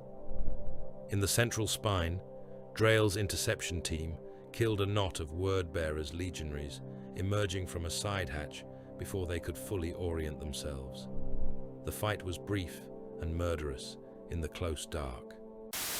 Don't forget to like, comment, and subscribe. Support really helps. Bolt shells flashed like captive suns. One traitor lost both legs to a controlled burst and still tried to drag himself forward with a knife between his teeth until Drael put a round through the helm grill.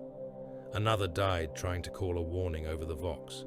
The captain shot him through the throat seal and caught the falling body before its armor could crash against the deck. "No alarms," he voxed. "Too late for silence," Ver replied from ahead, his tone unchanged despite the firefight. "We have heavier resistance on the recon line. Report. Warp-infused servitor patrols and autonomous choir drones. Word-bearers' acolyte presence confirmed deeper in. 1 ritual node active." Drael began moving at once. "Pin it. I am coming." The 3 cells converged by degrees, not physically but in support. Firing lines shifted. Demolition charges were placed on side approaches to seal off reinforcement routes.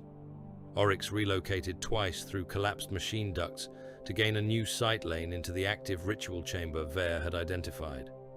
When he finally settled into position, the shot before him was one only an Astartes scout, with patience carved into his soul, would have attempted. The chamber lay nearly 400 meters away, along a broken transit line, and through a sequence of grated arches, vent steam, and rotating machine limbs. At its center stood a word-bearer's acolyte in black-red robes over partial power armor.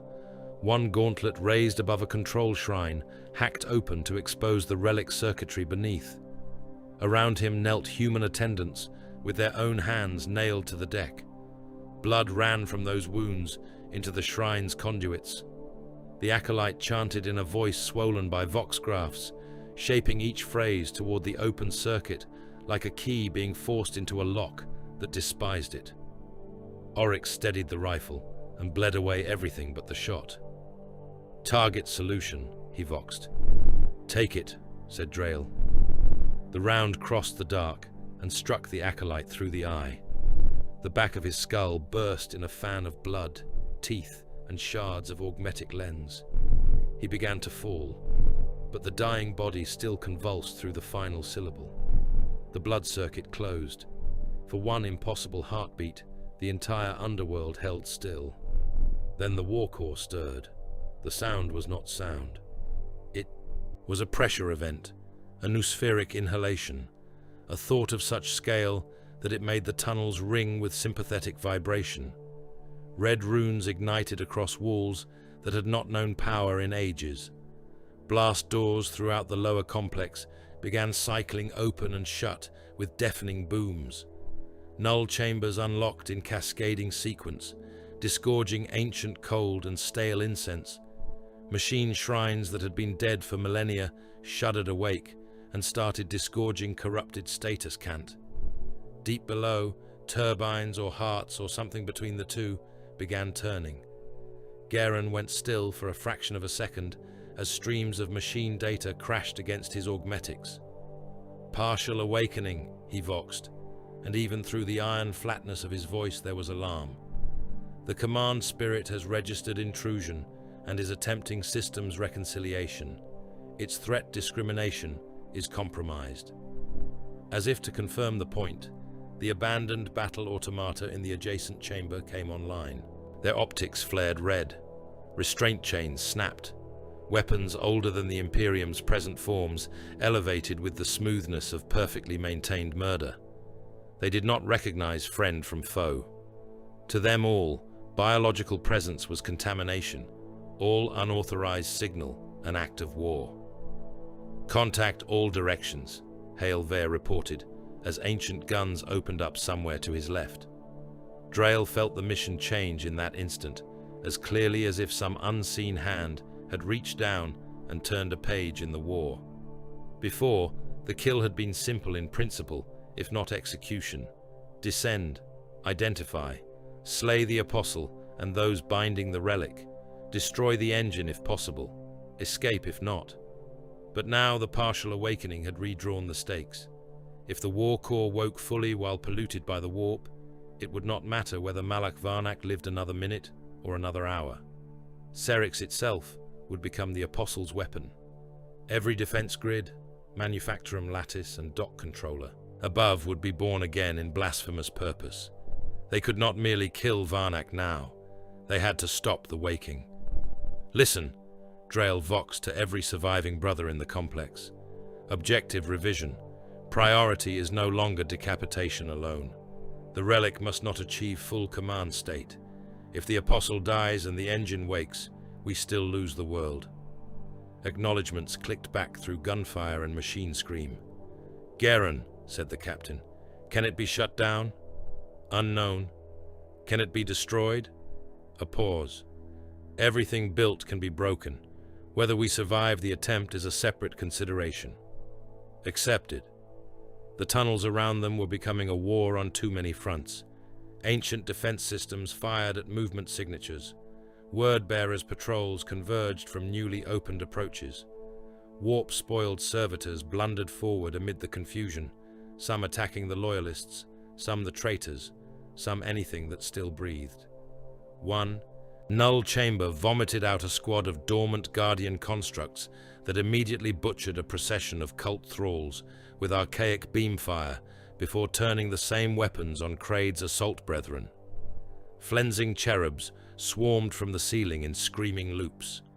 The lower vaults of Serrix had become a living labyrinth of old law, new blasphemy, and indiscriminate machine wrath. The Raptors kept moving through it. They did not fight to clear every chamber. They fought to punch corridors through chaos faster than chaos could understand them. Kraid's cell collapsed one side passage under pre-laid melter cuts, and buried a pursuing knot of word-bearers beneath tons of ancient masonry.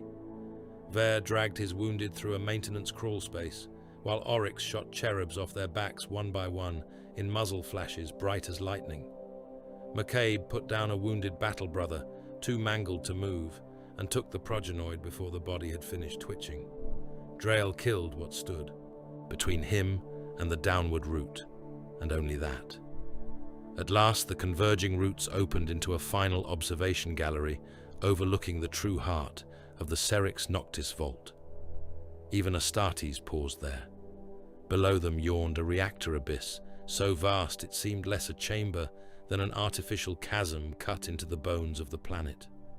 Black gold support arches descended into heat haze and darkness deeper than torch or lumen could conquer. Suspended over that abyss by chains, the size of Hab towers, hung the relic itself. It was titanic. The war core took the form of a vast black gold sphere, broken by cathedral facets, data veins, recessed shrines, and armored processional rings. Its surface was half machine, half monument, as if an engine and a mausoleum had been fused together in some age, when men still believed a command intelligence should resemble a captive star entombed for worship. Scripture scrolls had been nailed across its plating in endless drooping veils. Flayed corpses hung between the chains, slowly turning in the thermal drafts. Thick cables and ritual conduits descended from the sphere into the abyss beneath and into the galleries above, like roots drinking from both hell and heaven. Along one equatorial ring, red runes pulsed in slow awakening sequence, some ancient and lawful, others freshly daubed in blood and warp sign. On platforms encircling the suspended god engine stood the word-bearers. They chanted in great concentric choirs, priests and legionaries, and black-robed heretics, all raising scripture and iron toward the relic, as if ministering to a deity bound in chains. Censers swung, blood sluiced through bronze channels. Demonic light moved in the gaps between the platforms. At the central dais beneath the sphere, just visible through the heat shimmer, stood Malak Varnak, with Crozius raised high, preaching to the captive machine like a confessor over the bed of a dying king. Drail looked upon the thing they had come to stop and understood, with a coldness deeper than fear, that Serrix was hanging above its own damnation by chains and prayer alone. When the war core stirred, Serrix began to answer it like a body answering pain. The first reactions were subtle enough that only machine augurs and the damned could have named them for what they were. Conveyor lines halted mid-cycle across forge districts that had not known stillness in centuries. Vox traffic bloated with recursive echoes, every command repeated back in a voice fractionally altered, as if some unseen clerk in the depths of the network had taken to mocking its betters. Shrine lumens dimmed, flared, then burned in colors no sanctified filament should ever have held. Cogitator banks locked and unlocked in cascades. Transit rails switched without order and sent troop haulers into dead spurs or collision paths. Mag clamps on orbital dock gantries clenched like fists around cargo hulls until metal screamed. Then the disturbances grew teeth. Across the hive tiers of Serrix Primus, labor masses already swollen by panic and heretical incitement were driven fully into madness by the invisible contagion moving through the planet's machine web. Whole Hab wards blacked out and erupted moments later in red emergency lumen and vox bursts that chanted scripture in 100 broken voices. Factory alarms became sermons. Lift shafts jammed and opened onto butchered corridors. Defense cohorts standing ready on command platforms received conflicting orders in the same instant. One lawful, one corrupted, and too many chose the one that promised blood. Mutiny spread through barracks levels like fire through Promethean mist. Officers were shot by their own signalmen. Commissarial equivalents of local enforcer cadres were dragged from their hardened bunkers by troops who had served under them for decades. Entire shield crews abandoned their stations to throw themselves prostrate before humming relays now warm with warp light. Elsewhere, men stayed loyal and died for it in choking stacks, firing into their own brothers until the magazines ran dry and the knives came out. In orbit, the docks began to kill each other. Serrix's station rings, ship cradle lattices and void elevators had once functioned in machine-bound harmony with the world below. Now that harmony soured, docking augers fed false vectors, auto-batteries elevated without human command, loading cranes the height of spires swung into adjacent berths and tore pilgrim hulls open from prow to stern. One orbital dock discharged its macro defense cannon into the station facing it across the void, reducing 100,000 press-ganged voidsmen and pilgrims to vapor and debris in a single white burst. Another station, its machine spirit in full panic or possession, vented half its atmosphere and all its lower deck populations into the dark rather than submit to contaminated command traffic. Burning wrecks arced down toward the atmosphere and fell through the cloud decks like iron meteors, breaking open on the hive's outer districts in storms of metal, flame, and frozen dead. Billions lived on Serrix. Billions were touched that night, not all by blade, nor shell, nor deliberate hand, but by command collapse, by heresy translated into machine function, by the great industrial body of the world beginning to convulse around a poisoned thought. Far below, beneath all that screaming ruin, Corvin Drail watched the word-bearers gathered around the suspended war core and knew the time for measured sabotage had ended. He did not mistake that for permission to become reckless. The observation gallery vibrated under intermittent artillery from above, and the deeper pulses rising from the core itself. Heat shimmer climbed in waves from the abyss below the black-gold sphere. The chanting of the word-bearers rose and fell in immense ritual tides, answered by machine tones from the waking relic. Around the vault perimeter, cathedral-scale service. Platforms and bridgeworks formed a maze of elevated access routes, relay shrines and support gantries. Every one of them was occupied by legionaries, cult adepts, gun servitors, or prayer engines. At the central dais, Malak Varnak stood with Crozius raised, preaching upward into the machine's vast sleeping face, as if speaking to some chained god beneath the world. Drail keyed his vox. All cells. Execute night siege pattern. Full spread. Acknowledgements clicked back at once. Hail Vair's answer was a curt burst of readiness. Crade's was a growled assent, eager only because the order meant contact. Garen transmitted route overlays and detonation sequences in cold Binharic streams that only the properly augmented could pass at speed. There had always been a larger plan. Every relay severed on the surface, every false armor bloom, every planted charge, every stolen Vox signature and abandoned firing nest had been one stitch in a fabric meant to be pulled all at once. Until that moment, Drail had held it taut. Now he let it go. The first effects were felt in the vault itself. Hijacked signal routes hidden within civic emergency architecture began transmitting invasion traffic from a dozen false vectors at once. Surface Vox chapels screamed warnings of loyalist companies breaching Western Hab lines, of armored columns in the ash wastes, of gunship insertions at the refinery ridges. None of it was true in the literal sense. All of it had enough truth in its patterns to pass for urgent chaos. At the same time, charges seeded hours earlier in outer maintenance trunks and relay cloisters began to go off in disciplined sequence. Not enough to collapse the city, enough to blind, enough to force reallocation, enough to make the word-bearers believe that whatever hidden knife had harried them all night was only the spear tip of a far greater intervention now falling into place. On the upper hive levels, blackout rolled through 3 munitions sectors at once. Shield emitters flickered and died in a broad crescent above the lower manufacturum zones. One of the word-bearers' descending lander patterns, already committed through the cloud decks, found itself suddenly stripped of guidance and defensive screen. The first lander clipped a tower spire and came apart in a flare of burning fuel and raining ceramite. The second tried to pull up, overshot, then ploughed nose first into a Hab district packed with cult levies awaiting deployment. A third was struck by ground fire from an anti-air battery Garen had corrupted 3 hours earlier and only now reactivated. It fell end over end through the smog and exploded against a macro conduit bridge, spilling flaming legionary corpses and shorn engine parts down into the lower hive. Deeper in the vault network, a Raptor strike cell wearing scavenged enemy signal masks ghosted into an ammunition cathedral built around ancient shell hoists and shrine magazines.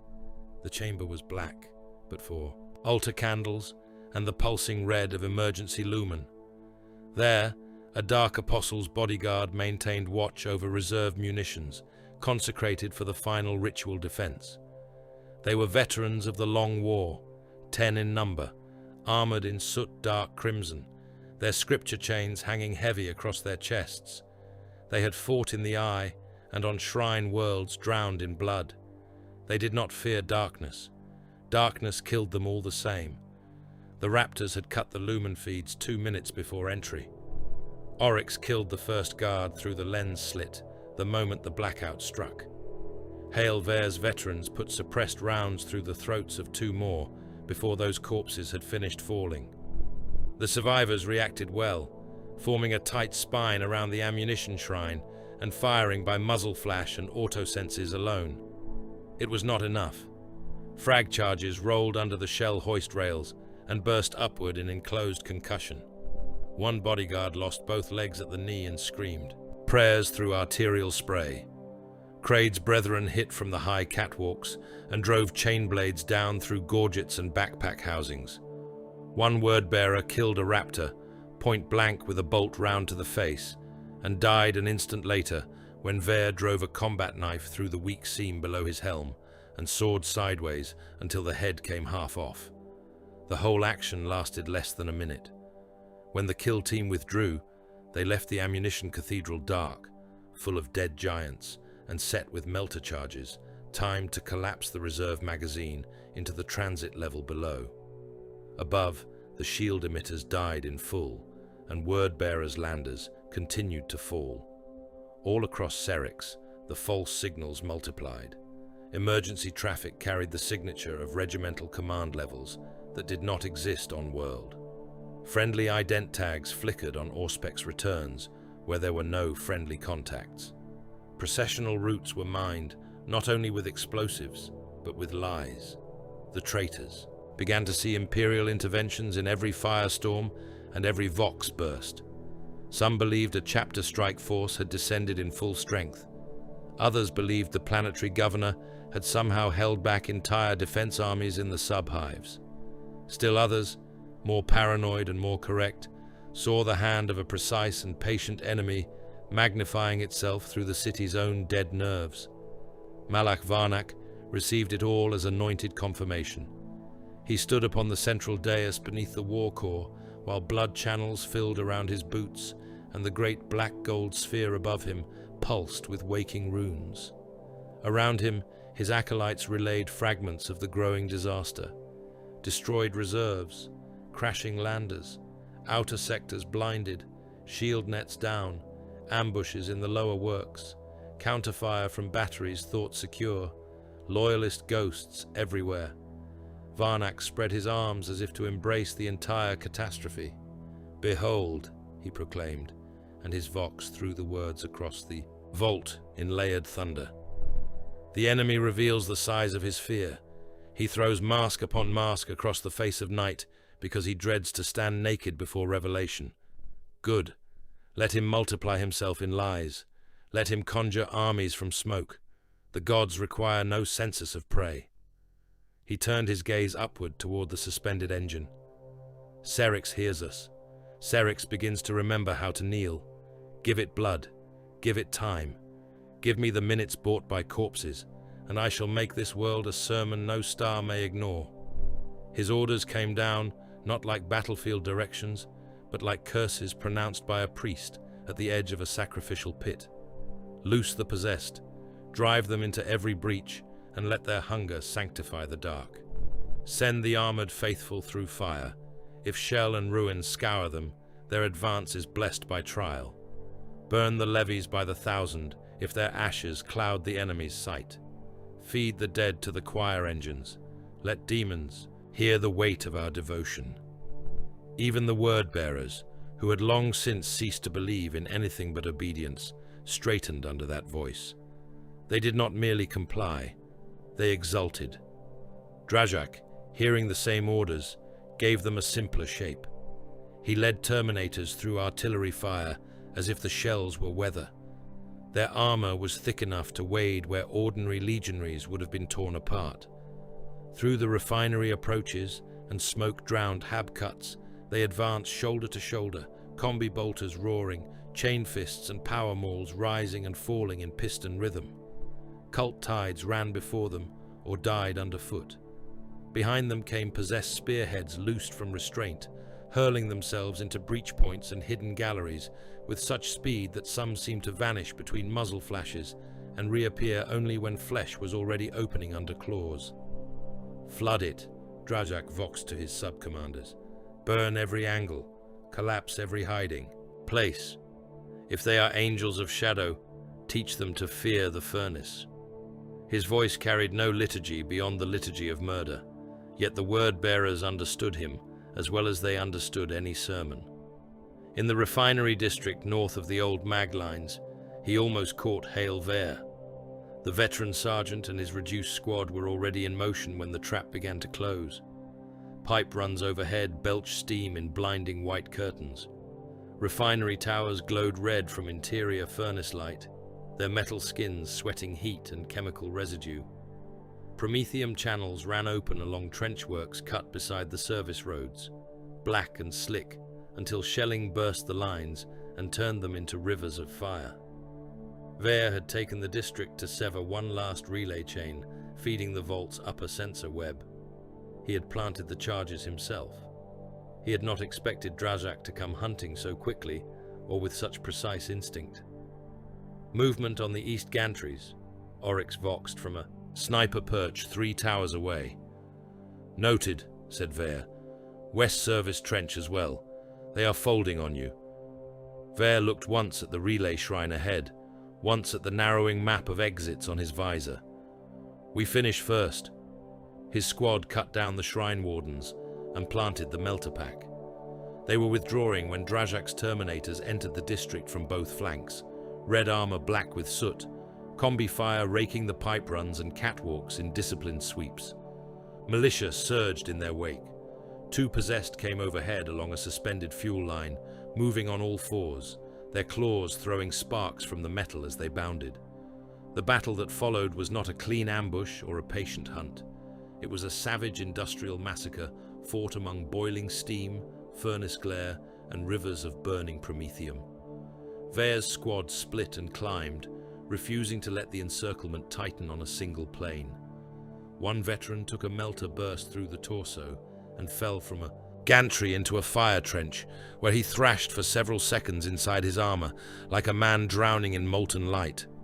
Oryx put a round through one possessed eye socket and burst half its skull, but the thing still landed on a pipewalk and tore another raptor nearly in half before Vare cut it down with close burst fire and a knife through the throat. Drajak himself came through the steam like a god of slaughter, chain axe roaring, smashing an entire railing span apart with one blow as he tried to drive Vare's survivors toward the lower fuel channels. "Hold the upper line," Vare voxed. "Break the west stack. Make them think we want that exit." "You do not," Oryx answered. "I know." They baited the west stack, drew the traitors into its angles, then detonated the relay charges they had planted minutes earlier. The blast ripped through the shrine and adjacent fuel manifolds together. Furnace pressure vented sideways. A whole wall of the refinery belched fire across the gantry network and turned cult militia into cinders in a single incandescent sheet. 2 terminators vanished in the burst, swallowed by exploding promethium and collapsing ironwork. Drajak was thrown from the pipewalk to a lower platform, hard enough to crater the decking. Vare used the moment, not to pursue, but to escape. That was the difference between them. Drazak hunted for annihilation. Ver hunted for mission. He got his men out through a maintenance vein 3 meters wide, dragging one brother by the backpack, while the refinery behind them turned bodies and steel into flaming slurry. He heard Drazak roaring through the inferno and marked the sound for later. The word-bearer would survive. Beasts like that always did, until properly killed. Elsewhere, Apothecary McCabe faced his own ruin. A raptor of the demolition cell had gone down under Terminator fire in a side gallery above the vault approaches, his legs severed, his chest crushed inward by secondary collapse. He still lived when McCabe reached him, though not for long. The gene seed could be recovered. The mission line, at that precise moment, required another gun on the advance toward Geren's position, where the Tech Marine was fighting through cascading machine code and mounting enemy pressure to learn what exactly Varnak intended. McCabe looked once at the brother's ruined chest, once at the tactical display scrolling across his gauntlet. The dying Space Marine saw it too. "Leave it," he voxed, voice wet through damaged helm grill. "Forward." Gene seed was not equipment. It was legacy, bloodline, future. To abandon it was a weight no apothecary accepted lightly. To stop for it now might cost the attack window on which the entire mission had come to depend. McCabe hesitated for less than a second. "Your name will be carried," he said. Then he rose and moved on. He did not take the progenoid. The decision stayed with him instantly, a mass in the chest heavier than any armor plate. He could feel it even while firing, even while hauling munitions forward, even while binding a living brother's split arm with combat sealant. The chapter's duty and the mission had diverged for one terrible breath, and he had chosen the world over the seed. He knew the necessity. He also knew the cost. Some choices in war were righteous and still left a stain. Geren found the greater horror buried in the relic's own waking logic. He had reached a data shrine, half fused into the underside of the vault's command ring, a place where lawful machine channels and Varnak's ritual grafts met in a screaming knot of code, blood, and electrostatic prayer. His mechadendrites sank into interfaces that recoiled from him like wounded nerves. Scrap code flensed at his augmetics. Corrupted noospheric pulses tried to overwrite his visual cortex with liturgical geometry and flayed saints. He endured and forced his way deeper. What came back was not a simple command. Sequence. It was architecture of becoming, not possession, not mere control. Varnak was not trying to seat himself as temporary master over the war core and through it the city. He was designing a merger, a priesthood of one. The apostle intended to anchor his own soul and command authority into the relic's noospheric throne, while demonic entities filled the machine's awakened vastness with immortal motive force. In one act, if it succeeded, he would become living confessor to a planet-sized war engine. Serrix would not merely serve him, it would think him, pray him, extend him through every manufactorum, defense grid, orbital battery, and signal route. Flesh, city, demon, and machine fused into a permanent engine of holy war. Geren voxed Drael at once. Revision. The apostle's intent is total sacramental merger. He means to become high priest and living command node. If he succeeds, there will be no distinction between Varnak, the relic, and the city's machine body. A burst of bolter fire answered somewhere near Drael before the captain's voice came back, clipped as ever. Can the merger be interrupted? Yes. How? A longer pause. By killing Varnak before consecration lock completes, or by crippling the core so badly that no host alignment can stabilize. Then we do both. That was Drael. No flourish, no declaration. Problem, solution, movement. Varnak, hearing through his own acolytes that the enemy had penetrated the lower rings and that portions of the city above were now burning in patterns suggestive of coordinated sabotage on a scale no isolated kill force should have achieved, only laughed. His laughter rolled out beneath the war core like thunder in a sepulchral vault. "They think themselves legion," he said, and his legionaries listened as if scripture itself spoke through him. "Good. Let them wear the masks of hosts and crusades. Let them speak in the false tongue of armies. We shall answer not the lie of their number, but the truth of their desperation. Every moment they spend widening the wound is a moment our revelation deepens. The city is opening. The sky is listening.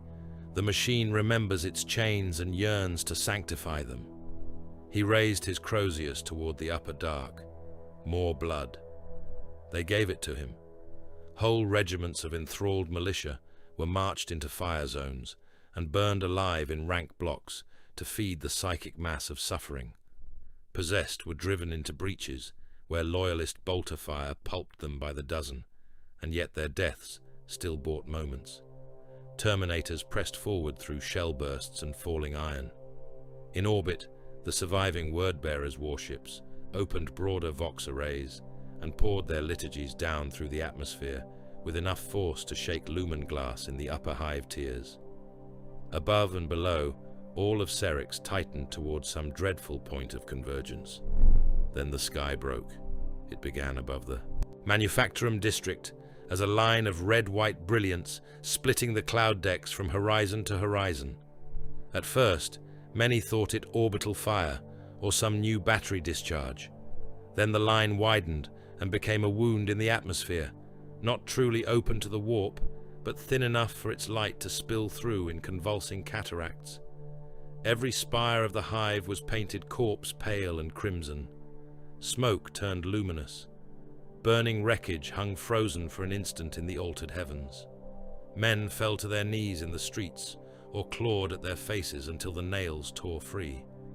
Priests on both sides began screaming different prayers to the same deaf void. Deep below, the war core surged into a new stage of partial awakening. Its black gold surfaces blazed with lines of command light. Chains groaned. Data veins unfolded like the petals of some infernal mechanical flower. Across all Serrix, every machine touched by the ancient web answered at once. They screamed, not metaphorically, not through analogy. Through vox grills, prayer horns, damaged speakers, loader pistons, docking sirens, manufacturum klaxons, engine housings, and broken cogitator throats, the entire machine body of Serrix released one vast binharic shriek of agony. It burst from hab generators and orbital cradles, from servitor mouths and transit rails, from auto turrets, refinery towers, data shrines, and life support stacks. Loyal and corrupted engines alike cried out in the same impossible note, as if the world's iron soul had finally understood what was being done to it and could express that understanding only as pain. The scream of Serrix's machine soul had not yet died from the air when Corvin Drail gave the order to begin the last assault. "Forward," he voxed. That was all. There was no oath for the moment, no declaration of loyal wrath, no ritual promise cast into the dark. The Raptors had no time for theater, and no need of it. They were too far beneath the world, too deep within a vault where a planet was being taught blasphemy, to indulge in anything that did not kill the right target or break the right mechanism. Around them, the ritual complex shook in waves, trembling with the partial awakening of the war core. Command light strobed across the abyss. Massive chains groaned under new tensions. Scripture scrolls nailed across the relic's black gold hide, twisted in the rising thermal wind, like skin strips hung over an open pyre. Below the observation gallery, the chamber had become a cathedral of murder. Sensors as large as cargo haulers swung over the ritual platforms, vomiting psychoactive ash in dense grey plumes that turned the air thick and narcotic. Mortal cultists inhaled it and went rapturous or mad or both, staggering into gunfire with tears of blood on their cheeks. Chained sacrifices were being split open above circuitry wells cut into the platform decking, their organs spilling steaming into bronze conduits that ran down toward the cores. Lower data rings. Possessed engines stomped through the blood rain on piston limbs and tracked housings, their vox horns barking scripture through mouths stitched from human faces. Sparks cascaded from ruptured interfaces. Red lightning crawled over the support gantries. Every surface was wet with blood, machine oil, unguents, or the black runoff of warp stain. The whole vast chamber resembled the inside of a butchered god. Drail took it in with one glance and reduced it to function. Hail, upper spine, officers and load-bearing points. Moving, Ver answered. Garen, find Irvin, shut his hands off the core. Confirmed. Kraid, hold Drajak if he appears. A low snarl came back over the vox. Gladly. McCabe, with me. The force broke at once into its final tasks. Hail Ver and his remaining veterans peeled away into an upper maintenance spine that ran behind the vault's western processional galleries, a cramped artery of old service ducts, and corroded ladder shafts that would bring them over the ritual platforms if it held long enough. Garen descended along a secondary machine bridge toward the control shrines fused beneath the core's equatorial ring, his mechadendrites already spilling code. Kraid and his assault brethren went low, using broken devotional statuary and support buttresses for cover as they angled toward the main dais approach. Drail moved through the center with Macabre and the remnants of his veterans at his shoulders, not toward the thickest enemy concentration, but toward the narrowest viable kill corridor leading to Varnak. The word-bearers met them with everything the night had left to spend. Bolt fire raked the access bridges from both sides. Cultists flung themselves into the lanes as living obstacles, some carrying demolition satchels, some only knives and zeal. Possessed things bounded from platform to platform, half demon and half Astartes, landing among the Raptors in sprays of sparks and blood. One landed directly before McCabe, its jaw split down the center and filled with lamprey rows of teeth. The apothecary put a bolt round into the roof of its mouth, then punched the reductor into its chest and blew the thing open in a rain of black organs. He kept moving without a word. That was how the Raptors fought now. Nothing wasted, no glory sought. A target marked, a target slain, and the line driven forward one body length at a time. Above them, Malak Varnak turned and saw the attack truly committed at last. The apostle stood on the central dais beneath the hanging bulk of the relic, his Crozius burning in his fist, and his pale face painted red by reflected command runes. Around him, acolytes bled into the bronze channels. Choir engines wailed. Demonic light moved in the hollow places between the chains. When he spoke, his voice rolled from every vox horn in the complex. Behold the unbeliever drawn at last to the foot of revelation. Behold the hunter made. Witness. The blade in the dark comes not to kill, but to kneel, though it knows it not. Every drop of blood spilled here is tithe. Every death beneath this engine is scripture. Every wound I am granted is another verse the gods demand I preach. His Crozius came down on the head of a kneeling captive and burst it apart in a shower of skull and teeth. This night is not battle, it is authorship. The cultists howled. Word-bearers answered with thunderous fire. Even dying, even pressed, even with the vault itself slipping into madness around them, the 17th fought as if their apostles' words were stronger than armor. Drail crossed an open span under that storm with 3 of his veterans and lost one to it instantly. Brother Cassian took a bolt shell through the side of the helm, and half his head vanished in red spray and shattered ceramite. Drail did not look at him. He shot the gunner who had fired, marked the next cover point, and drove on. That, too, was war in the Emperor's service. Grief later, if later came at all. To the west, Hail Ver emerged from the upper maintenance spine, exactly where Garen's routing logic had predicted the traitors would not expect an attack. The vent grill blew outward in a spray of screws and rust. Ver and 2 veterans came through flat to the catwalk, already firing.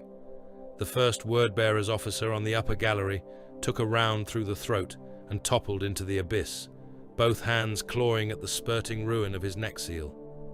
A second lost the back of his skull to Oryx, who had somehow found a sight line across half the chamber through steam, swinging chains and liturgical smoke. Another officer managed half a warning cry before Vare put 3 rounds into his chest and 1 into the faceplate. Charges on the western ring, Vare voxed. His men were already placing them. Melter bombs went onto stabilizer collars and support joints hidden beneath the carved bronze casing of the platform's devotional architecture. Demolition tags followed on the power conduits. All the while, the veterans fired in disciplined bursts, killing sergeants, vox keepers, icon bearers, any traitor with authority written in his armor or movement. The upper platform's command order began to unravel under their hands.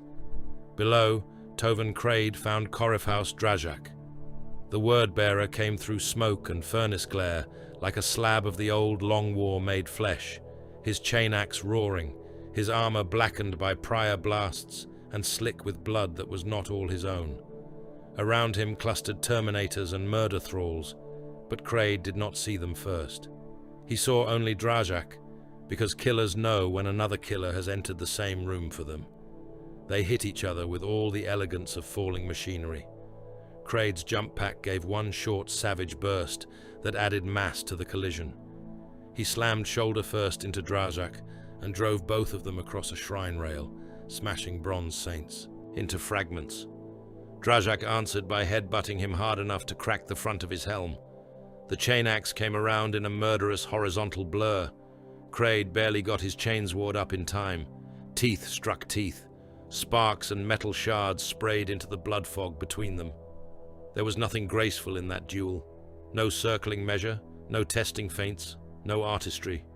It was impact and attrition, brute strength and rage in powered plate.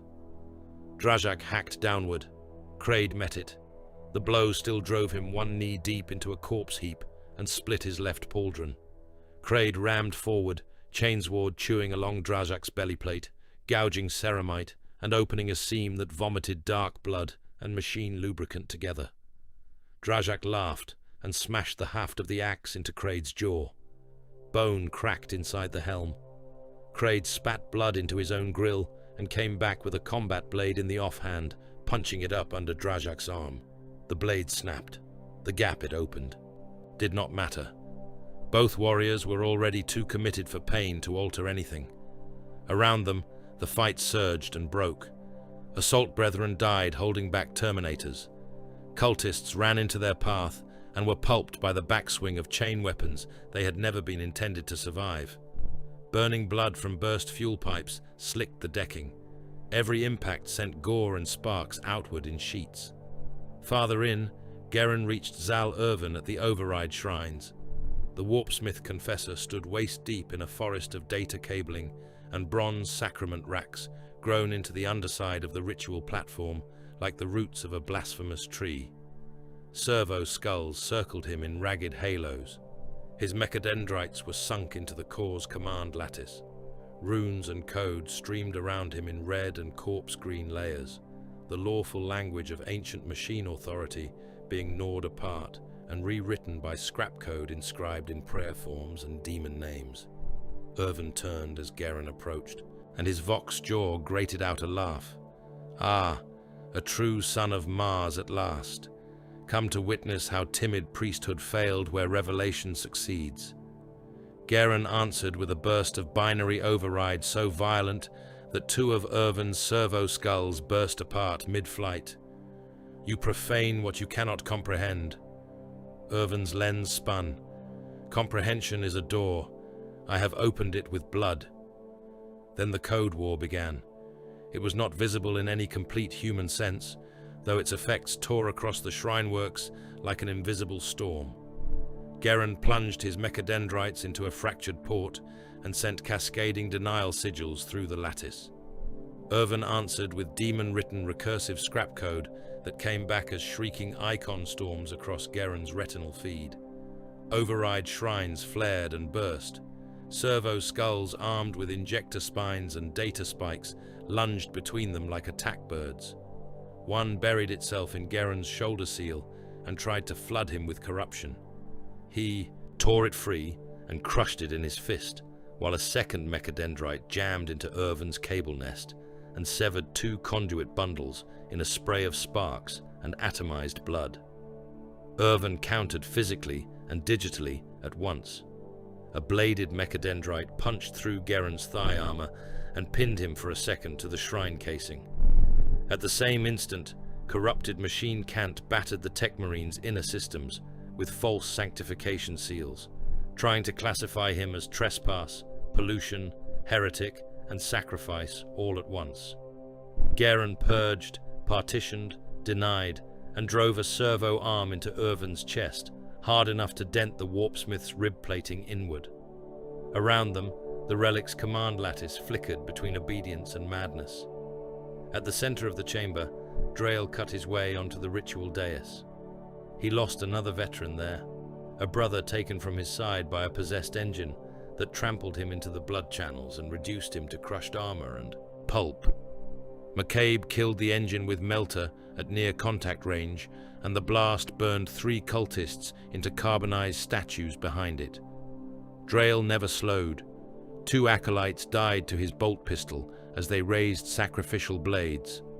A word-bearer deacon lunged from incense smoke with a chain glaive, and Drael shot him once in the knee, once in the throat, then stepped over the collapsing body without granting it a second glance. That was the difference, again and again. The word-bearers made spectacle of violence. The Raptors reduced it to utility. Malak Varnak came to meet him through the blood fog, Crozius in one hand and a long sacrificial blade in the other. Around the apostle, corpses and red light seemed to bend the eye. He looked less like a man than a sermon wearing armor. "So," Varnak said, his voice magnified until it seemed the whole vault spoke through him. "The silent son finally comes to be named." Drael answered with 2 shots. Varnak swayed aside from one and took the other on the raised head of his Crozius. The bolt detonated in a burst of blue flame and gilded fragments. He did not stop smiling. "You have no words," the apostle said. "Good. Words belong to those fit to shape eternity." He struck. The Crozius came down with enough force to shatter the deck if it missed. Drael parried with his power sword, and the impact still numbed his entire arm. The sacrificial blade followed low, quick and dirty, nothing ceremonial in it at all. Drael twisted, let it scrape sparks from his thigh plate, and riposted for Varnak's weapon wrist. The apostle caught the cut on the Crozius haft and shoved forward, trying to break measure by sheer force. "You fight like a tool," Varnak said, locking the weapons between them, a blade with no vision beyond the hand that grips it. Drael drove his helm into Varnak's face. Cartilage crunched. The apostle stumbled one step and received a kick to the knee joint for his trouble. Drael finally spoke. Good. That was all he had for him. They went at each other again. Varnak fought with the charisma of a prophet, even in the act itself, every blow accompanied by scripture or curse, every movement expanded by the sense that he believed not merely in his own victory, but in the cosmic importance of each second he occupied. He shattered a shrine pillar with the back swing of his Crozius, and sprayed both of them with stone shards and burning oil. He declared the fall of loyal empires while slashing for Drael's throat. He named each wound he inflicted as a lesson the gods had written through his hand. Drael fought like a kill sequence. He gave ground where ground was worthless. He cut only where cuts might matter later. He let Varnak dominate space and noise while watching the apostle's feet, timing, breath, and the intervals in his sermon where emphasis became overcommitment. He was not trying to prove a moral truth. He was buying seconds for Ver, Geren, and Kraid. That truth was laid bare when Varnak smashed him through a rack of screaming sacrifices and raised the Crozius for what should have been the finishing stroke. At that exact moment, Hail Ver triggered the Western Ring charges. The entire left side of the ritual platform vanished in fire.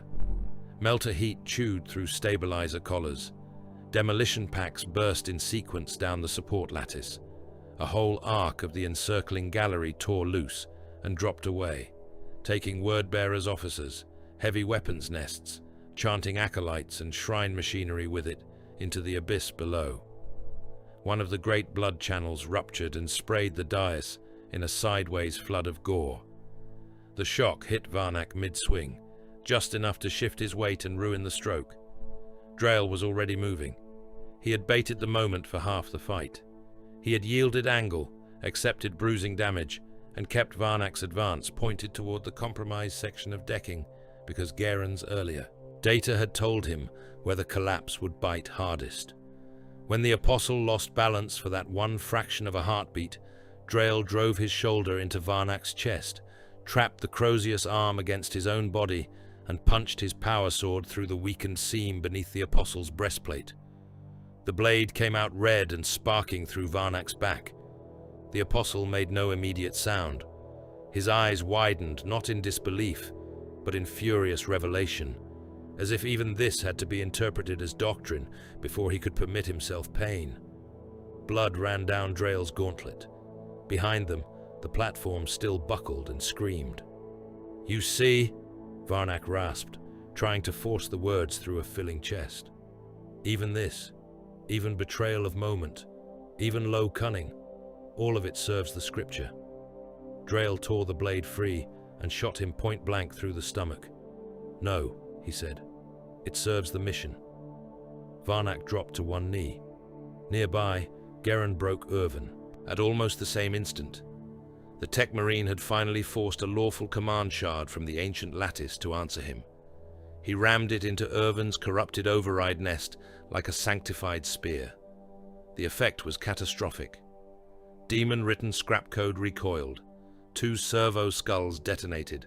Irvin's own mechadendrites spasmed and turned on him, one driving through his side, another ripping free half his vox jaw in a spray of blood and machine teeth.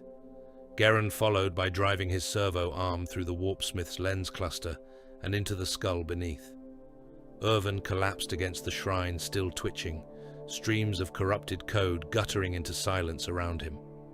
Kraid's duel ended in mutual ruin rather than elegance. Drajak split Kraid's chainsword apart at the housing and buried the chain axe in his left shoulder deep enough to bite bone.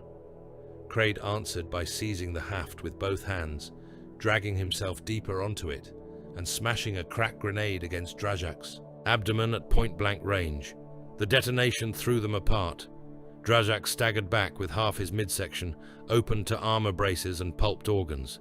Kraid hit the deck in a spray of his own blood, one arm nearly useless, vision strobing. Neither was dead. Both still tried to rise, but the chamber was changing too fast for personal hatred to finish what it had begun. With Varnak mortally opened, Irvin slain, and a whole side of the ritual platform torn away, the war core did not obediently sleep. It convulsed. The black gold sphere above the abyss flared with wild command light. Chains snapped taut, and then screamed as if the metal itself had found a voice. Data veins extended and retracted in broken rhythm. Ancient containment sequences, half awakened and half corrupted, began colliding with one another. Bronze conduits burst. Blood channels reversed flow. The command lattice Garen had disrupted spat raw arcs of energy into the surrounding machinery. Across the vault, shrines exploded, blast doors slammed, then tore free from their housings under pressures no one had intended them to bear. Garen looked up once at the cascading readouts flooding his inner systems and voxed the truth without ornament. The relic is destabilized. Drail stepped back from the dying Varnak as the entire dais bucked beneath them. Can you stop it? No. That answer hung for one terrible second amid the ruin. Then Garen added, "It is moving toward overload." Above them, far above, all Serrix still burned and screamed and fought under a wounded sky. Below, in the black foundations of the world, the ancient engine at its heart had begun to die in a manner that threatened to kill everything with it. The dying engine did not descend into silence. It climbed toward madness. Across the vault, black gold plates shuddered and flexed beneath chains thick as hab towers. Data veins unfolded in jagged bursts, then snapped shut again with the sound of cathedral gates slamming on the damned. Arc light crawled over the relic's vast surface in white and blood-red forks, leaping from command rune to command rune, as if the machine spirit was trying to write its own last confession across its skin. The abyss beneath it roared with reactor heat and warp distortion. Blood channels burst upward in pressurized fountains. Shrine casings ruptured. Chained corpses swung wildly over the void, flayed limbs spinning through ash and sparks. Garen's voice came over the squad vox as a furnace-flat machine rasped, nearly drowned by the collapsing chamber. Instability is escalating. The relic is attempting to reconcile corrupted command pathways with awakening protocols. If it breaches full noospheric cascade while warp-bound, detonation will not remain local. Drael turned from Malak Varnak's kneeling ruin and looked up into the convulsing bulk of the war core. Around him, the last defenders of the 17th Legion were still fighting with all. The doctrinal certainty of men who had already surrendered their souls and so could not be deprived of anything that mattered. Word-bearers threw themselves into the failing ritual with undiminished fervor. Some rushed to the broken shrineworks to restore blood channels and reconnect severed conduits. Others charged the Raptors outright, not to survive, but to buy seconds in which the rite might yet be completed by corpse weight and faith. Cult priests ran shrieking through the firestorm, carrying censers, reliquaries, and bowls of hot organs. Possessed things clawed their way out through breaches in the chamber walls, where the veil had thinned to ulcerous transparency. No collapse of command, no mortal wound to their apostle, no falling platform could break them. The word-bearers had never needed hope in order to continue. Certainty was enough. Varnak himself, with Drael's bladework still pouring out through his ruined breastplate, tried to rise again. His pale face was slick with blood. One eye had already filmed. Still, he dragged himself half upright on the haft of his Crozius and forced his voice through a chest filling with red. "Do not cease," he gasped, and even dying he sounded like the mouth of a creed rather than a man. "The gods witness. The vessel is open. Through wound and fire, through martyrdom and ending, the truth remains. Bind it in blood. Let this world be scripture." A chorus of word-bearers answered him as bolter fire tore them apart. Drael did not waste a round on the apostle then. The man was dying. The engine was not. He keyed the vox to every surviving brother. "Last corridor. We cut our way out and kill the relic from the inside. Garen, McCabe, with me to the lattice. Hale, hold the galleries. Crade, rear guard and demolition. Nothing follows." There were no objections. None of them needed to be told how narrow the line had become. If the war core blew outward while still bound to the warp, the underworld of Serrix would become the throat of a permanent wound in reality. The city above would not merely die. It would become a shrine to endless rupture, a place where the veil would never mend, where every manufactorum and habstack and orbital cradle would spend eternity under the shadow of what had been birthed here. The subsector would inherit a scar that bled demons and scrap code in equal measure. Victory had become a new species of horror. The kill had not ended the task. It had refined it. Garen was already moving toward the exposed underside of the command ring, his mechadendrites streaming like black iron serpents through smoke and sparks. McCabe followed at once, bolt pistol barking in controlled rhythm as he culled cult adepts lunging through the wreckage to feed themselves to the dying rite. Drael went with them, shooting only what lay between his gauntlet and the next viable section of the lattice. Behind them, Hale Vare took the retreat upon himself with the cold exactness of a professional executioner. The upper galleries were choked with dead. Cultists lay in piles knee-deep, where they had charged and fallen under disciplined fire. Word-bearers were draped across ruptured railings, their armor still twitching with residual nerve discharge. Flayed attendants and shattered servo cherubs carpeted the catwalks. Blood and machine oil ran together down the steps in black-red streams. Through all of it, Ver moved from cover point to cover point with his remaining veterans, making every bolt round matter. He killed an approaching possessed by putting 3 shells into the same eye socket as it bounded through the smoke. He shot the hands off a priest reaching for a severed data conduit, then put a round through the man's mouth when he tried to bite down on the cable anyway. He let a knot of cult militia advance into the corpse pile at the gallery choke point, and only then opened up, using their own dead as a barrier that tripped and trapped the men behind them. When his magazine ran dry, he reloaded one-handed behind a toppled shrine angel, while Oryx, firing from some impossible perch, half lost in steam and hanging chains, removed a word-bearer's champion trying to line up a melter shot on the withdrawing brothers below. The breaches in the chamber walls widened with each passing second. At first, they had been cracks of light and moving dark. Now, they were rents in the iron skin of the vault through which the warp pressed claws, faces, and hungering geometries. One tier bulged outward and split open with a noise like wet parchment being ripped across a battlefield. Something pushed through that had once perhaps been a demon, and once perhaps been an engine spirit, and was now an argument between the two made flesh. Ver put a burst into it. The thing answered by shedding a layer of skin and scripture, and continuing forward on talons of black brass. Oryx took it through the face with a sniper round that burst the head, but the body kept advancing 3 more paces before it tripped over the dead and dissolved into smoking filth. Pressure on the western stair, Ver voxed. Drail's answer came back at once. Hold 30 seconds. By your word. There was never anything ceremonial in the way the Raptors obeyed. Duty was not a speech. It was a measurement. At the command lattice, Garen and McCabe began the work that would damn the relic properly. External bombardment would not do. Even if the chapter had possessed the guns to shatter the vault from the surface, the War Corps' command intelligence and warp contamination would only have been spread through a broader volume of collapsing infrastructure.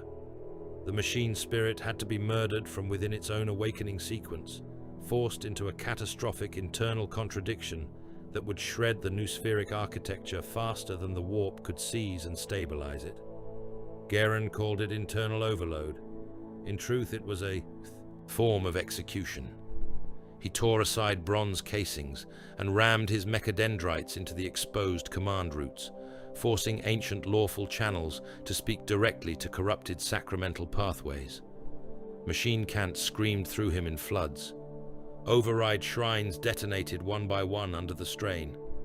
McCabe worked beside him, not as an apothecary now, but as another pair of precise Astartes hands, slamming melter charges into node housings, severing blood-fed conduits, and pinning explosive lines across the relay spine where Garen indicated the machine's self-correction routines would try to reroute. Here, Garen barked. McCabe drove a charge into the open socket. Too shallow. McCabe tore it free and punched it deeper through a layer of live cable and pulsing flesh graft. Now. The tech marine bled code into the lattice, each command a knife. Ancient systems resisted him. Corrupted systems laughed at him in voices that were not voices. He ignored both. The machine, spirit of Serrix Noctis, was vast, wounded, enraged, and half insane, but in its deepest bones it still understood lawful contradiction.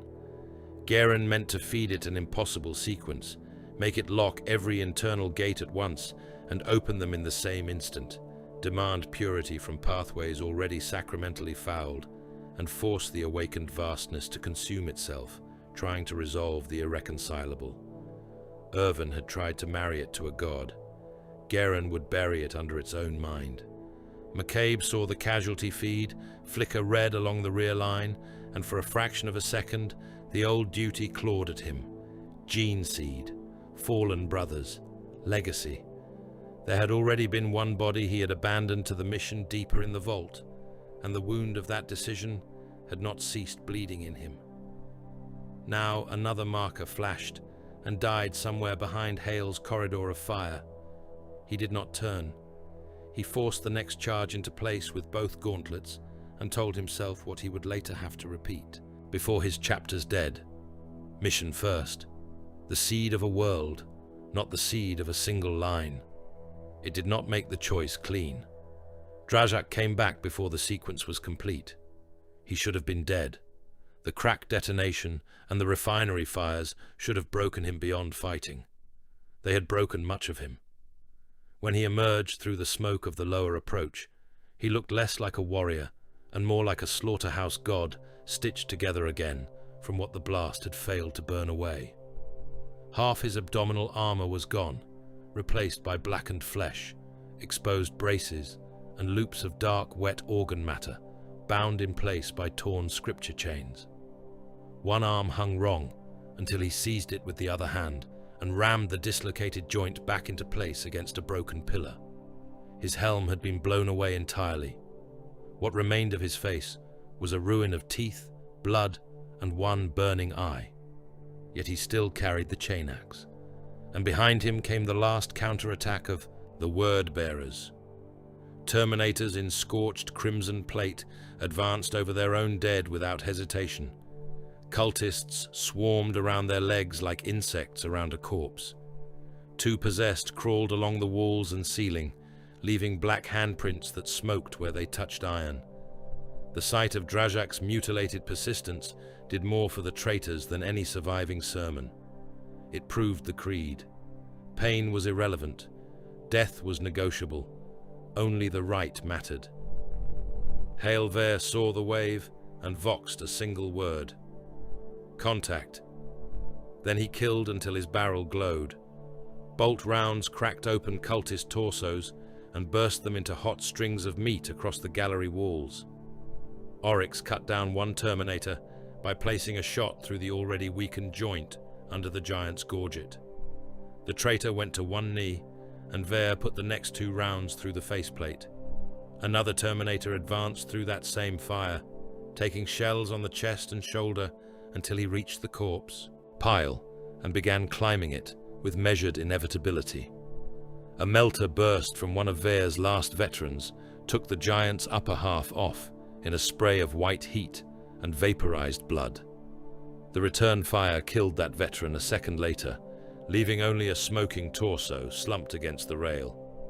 10 seconds, Garen voxed from below. Take 8, Ver answered. Drajak crashed into the line before the count was done. He hit the corpse pile like a breaching ram, chain axe roaring, kicking dead cultists and broken ironwork in all directions. Ver met him with disciplined bursts to the chest and throat. The word-bearer did not care. He swung once and destroyed the railing, a shrine standard, and the legs of a dying militiaman in the same blow. Oryx fired again from the high dark and hit Drazak through the cheek. The round tore out teeth and jaw fragments. Drazak came on through the wound, spitting blood, laughter, and bits of bone. Then Tovan Kraid met him. The assault. Sergeant should have been out with the wounded. His shoulder was a crater of mangled plate and seared flesh. One side of his helm was split. He had no functioning chainsword left, only a combat blade in one hand and a demolition charge mag-locked across his chest. But he came anyway, limping and half-dragging the weight of his own damage, because rearguard meant rearguard until there was no guard left to give. He slammed into Drajak from the side, and the two of them went through the remainder of the corpse pile in a storm of broken bodies and sparks. The chain axe bit into Kraid's ribs and stayed there. Kraid answered by driving the combat blade up under Drajak's chin to the hilt. The word-bearer head-butted him hard enough to split the cracked helm fully open. Kraid sagged, then laughed blood through ruined teeth. The sound stopped Drajak for half a heartbeat. Long enough. Kraid tore the demolition charge from his chest and mag-locked it to the ruined cavity of Drajak's abdomen, where the earlier blast had already opened armor and flesh down to the bracework. Drajak understood at once. That was the worst part. He understood and still tried to kill him. Kraid locked both arms around the word-bearer and held. The last thing he voxed was not a curse, nor a cry, nor a plea. Clear. Hail Ver did not hesitate. He dragged the last surviving veteran backward off the gallery lip and dropped down a level just as the charge went. The detonation was point-blank, intimate and annihilating. It turned Tovan Kraid and Korifhaus Drajak into an expanding sphere of fire, armor shards, atomized bone, and liquefied organ matter that punched outward through the gallery and tore a hole in the vault wall beyond. Pieces of both warriors spun, burning into the abyss. Other pieces slapped wetly against the chains of the suspended core. What remained on the decking afterward could not honestly be divided into one body or the other. They had died as they had fought, in a collision of hatred, force, and catastrophic intent. The blast brought Geren the last second he needed. "It is set," the tech marine voxed. "Internal collapse sequence irreversible." Drail was already moving to the wounded. He found Ver half buried in debris from the collapsed stair, still conscious, one arm dead and one leg dragging a trail of blood through the ash. He found McCabe with his white helm blackened and his gauntlets red to the elbows, still carrying a wounded brother, whose name no longer mattered to the mission, because he would never walk again. He found Oryx ghosting down from the upper dark, with one arm wrapped tight against a bolt crease through the shoulder, rifle still in his good hand, because it had not yet ceased to be useful. "Withdrawal," Drail ordered. No one needed urging. Behind them, the relic was entering its death spiral. The command runes across its surface had ceased to pulse in coherent sequence and were now flashing in. Violent contradictory storms. Some glowed with ancient lawful clarity. Others bled red warp symbols from the cracks.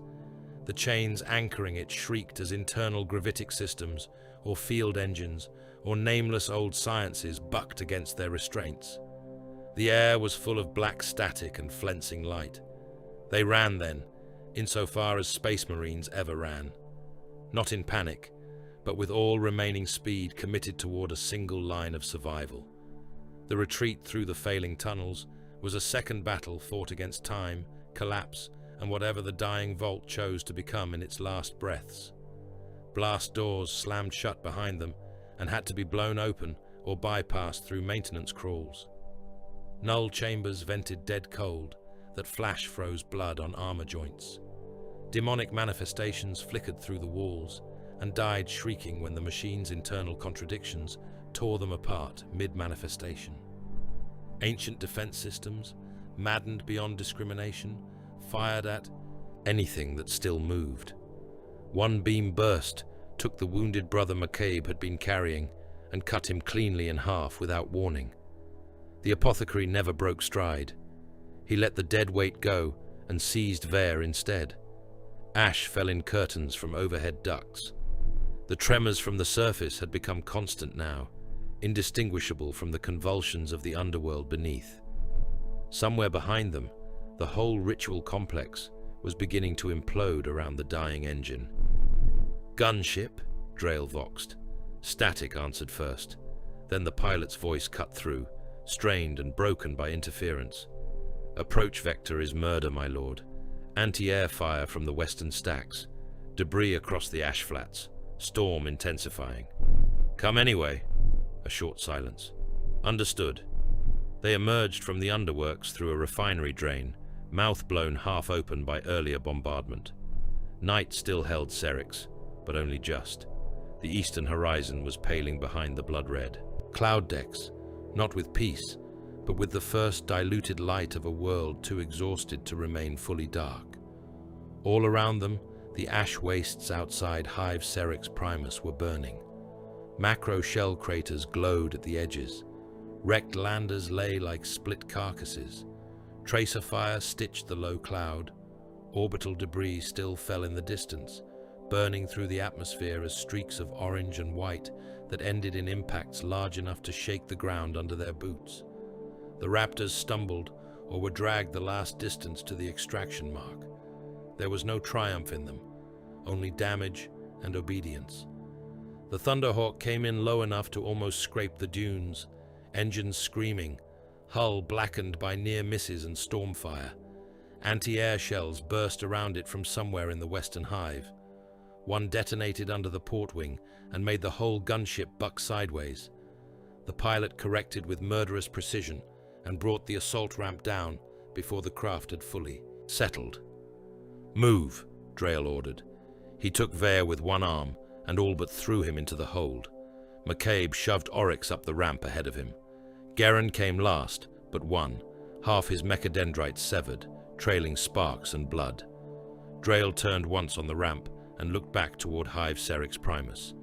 The earth moved, not with shelling, not with quake, with failure. Far beneath the Manufactorum district, beneath the furnace cathedrals and processional roads and hab graves and shrine towers, the Serrix Noctis Vault ceased to exist as a coherent place. Its death came up through the Hive Foundation in a rising column of black light shot through with red static and white internal fire. For an instant, the whole district seemed to fold inward around an invisible fist. Towers leaned, streets cracked open, chains of hanging corpses whipped sideways in a single vast convulsion. Then the implosion took the world under it. Fire, static and black light erupted upward together, not in a mushroom of honest explosive force, but in a collapsing bloom that seemed to swallow as much as it emitted. Manufactorum blocks folded into the depths. Relay shrines burst apart. Entire processional roads vanished into sinking cracks. The ritual skyline with its colossal crimson icon disappeared in a cataract of incandescent ruin. The machine scream that followed was shorter this time, sharper and final. Something in the heart of Serrix broke forever. The War Corps' mind shattered, its bound channels torn loose from both warp and infrastructure, and the chain reaction raced outward through the corrupted machine web like judgment. All across the hive, systems died. Shield nets collapsed. Vox sermons cut out mid-curse. Auto batteries went blind. Corrupted command relays burst into sparks and silence. Cult processions froze as their choir engines choked and died. Possessed war machines spasmed, tore themselves apart, or simply went still as the thing animating them lost its road into reality. The word-bearer's grip on the planet did not vanish in a single clean second, but it crippled. Whole fronts above ground suddenly found themselves leaderless, unsupplied, deaf or mad. What remained was still enough to kill untold millions. It was no longer enough to become a sacramental world engine. The Thunderhawk climbed through debris and fire while the lower hive caved in behind it. Dawn came to Serrix without mercy. The first pale light bled through the cloud decks and showed the world what the night had made. Millions were dead, and that was only the beginning of the count. Districts still burned in sheets of chemical flame. Orbital wreckage continued to fall like meteors from a sky crowded with broken stations and burning ships. Whole Manufactorum zones had gone dark forever. Others ran wild without masters, conveyor lines still moving over corpses, furnaces still consuming whatever was fed to them, machine spirits too damaged to understand that the war had moved on. In the lower hive, surviving cults howled in leaderless packs or slaughtered each other over scraps of doctrine and salvage. Loyal defense cohorts emerged from bunkers and transit trenches, too late to call themselves saviors and too bloodied to call themselves victors. The Imperium would reclaim Serrix in time, no doubt. It always reclaimed what remained useful, if there was enough left to tax, tithe or arm. But no one who had seen that dawn could honestly call it salvation. Inside the Thunderhawk, the surviving Raptors rode in silence, broken only by engine thunder, the hiss of failing armor seals, and the wet sound of battlefield dressings being applied in haste. McCabe moved among them like a ghost in blood-slick white, sealing what wounds could be sealed and closing the eyes of those who had not endured the lift. Garen sat motionless, with one hand plugged directly into a damaged cogitator feed, watching Serrix's dying systems through streams of fractured machine lament. Oryx cradled his rifle across his chest like a relic he had not yet earned. Hailver leaned back against the hold wall, pale beneath the blood and ash, his gaze fixed on nothing. Drail stood at the open cockpit threshold and looked back over the burning world. They had succeeded. The word-bearers had been denied their blasphemous engine. Malak Varnak had fallen.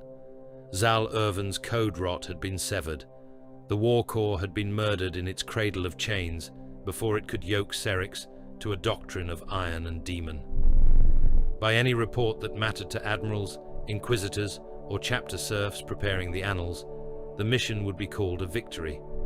It did not look like one. It looked like a city executed by inches. It looked like orbital murder and hive collapse, and millions of the Emperor's subjects dead in shrines, trenches, hab pits, and processional roads. It looked like blood turned to industry, and industry turned to grave work. It looked like a battlefield so vast, and so soaked in ruin, that the difference between saving a world and butchering it had become one of official language rather than visible truth. That was the cruelty of the age. Not that heroes failed, not that monsters won, but that even when the blade struck true, even when duty was fulfilled and damnation denied, the result still resembled massacre to every eye permitted to see it.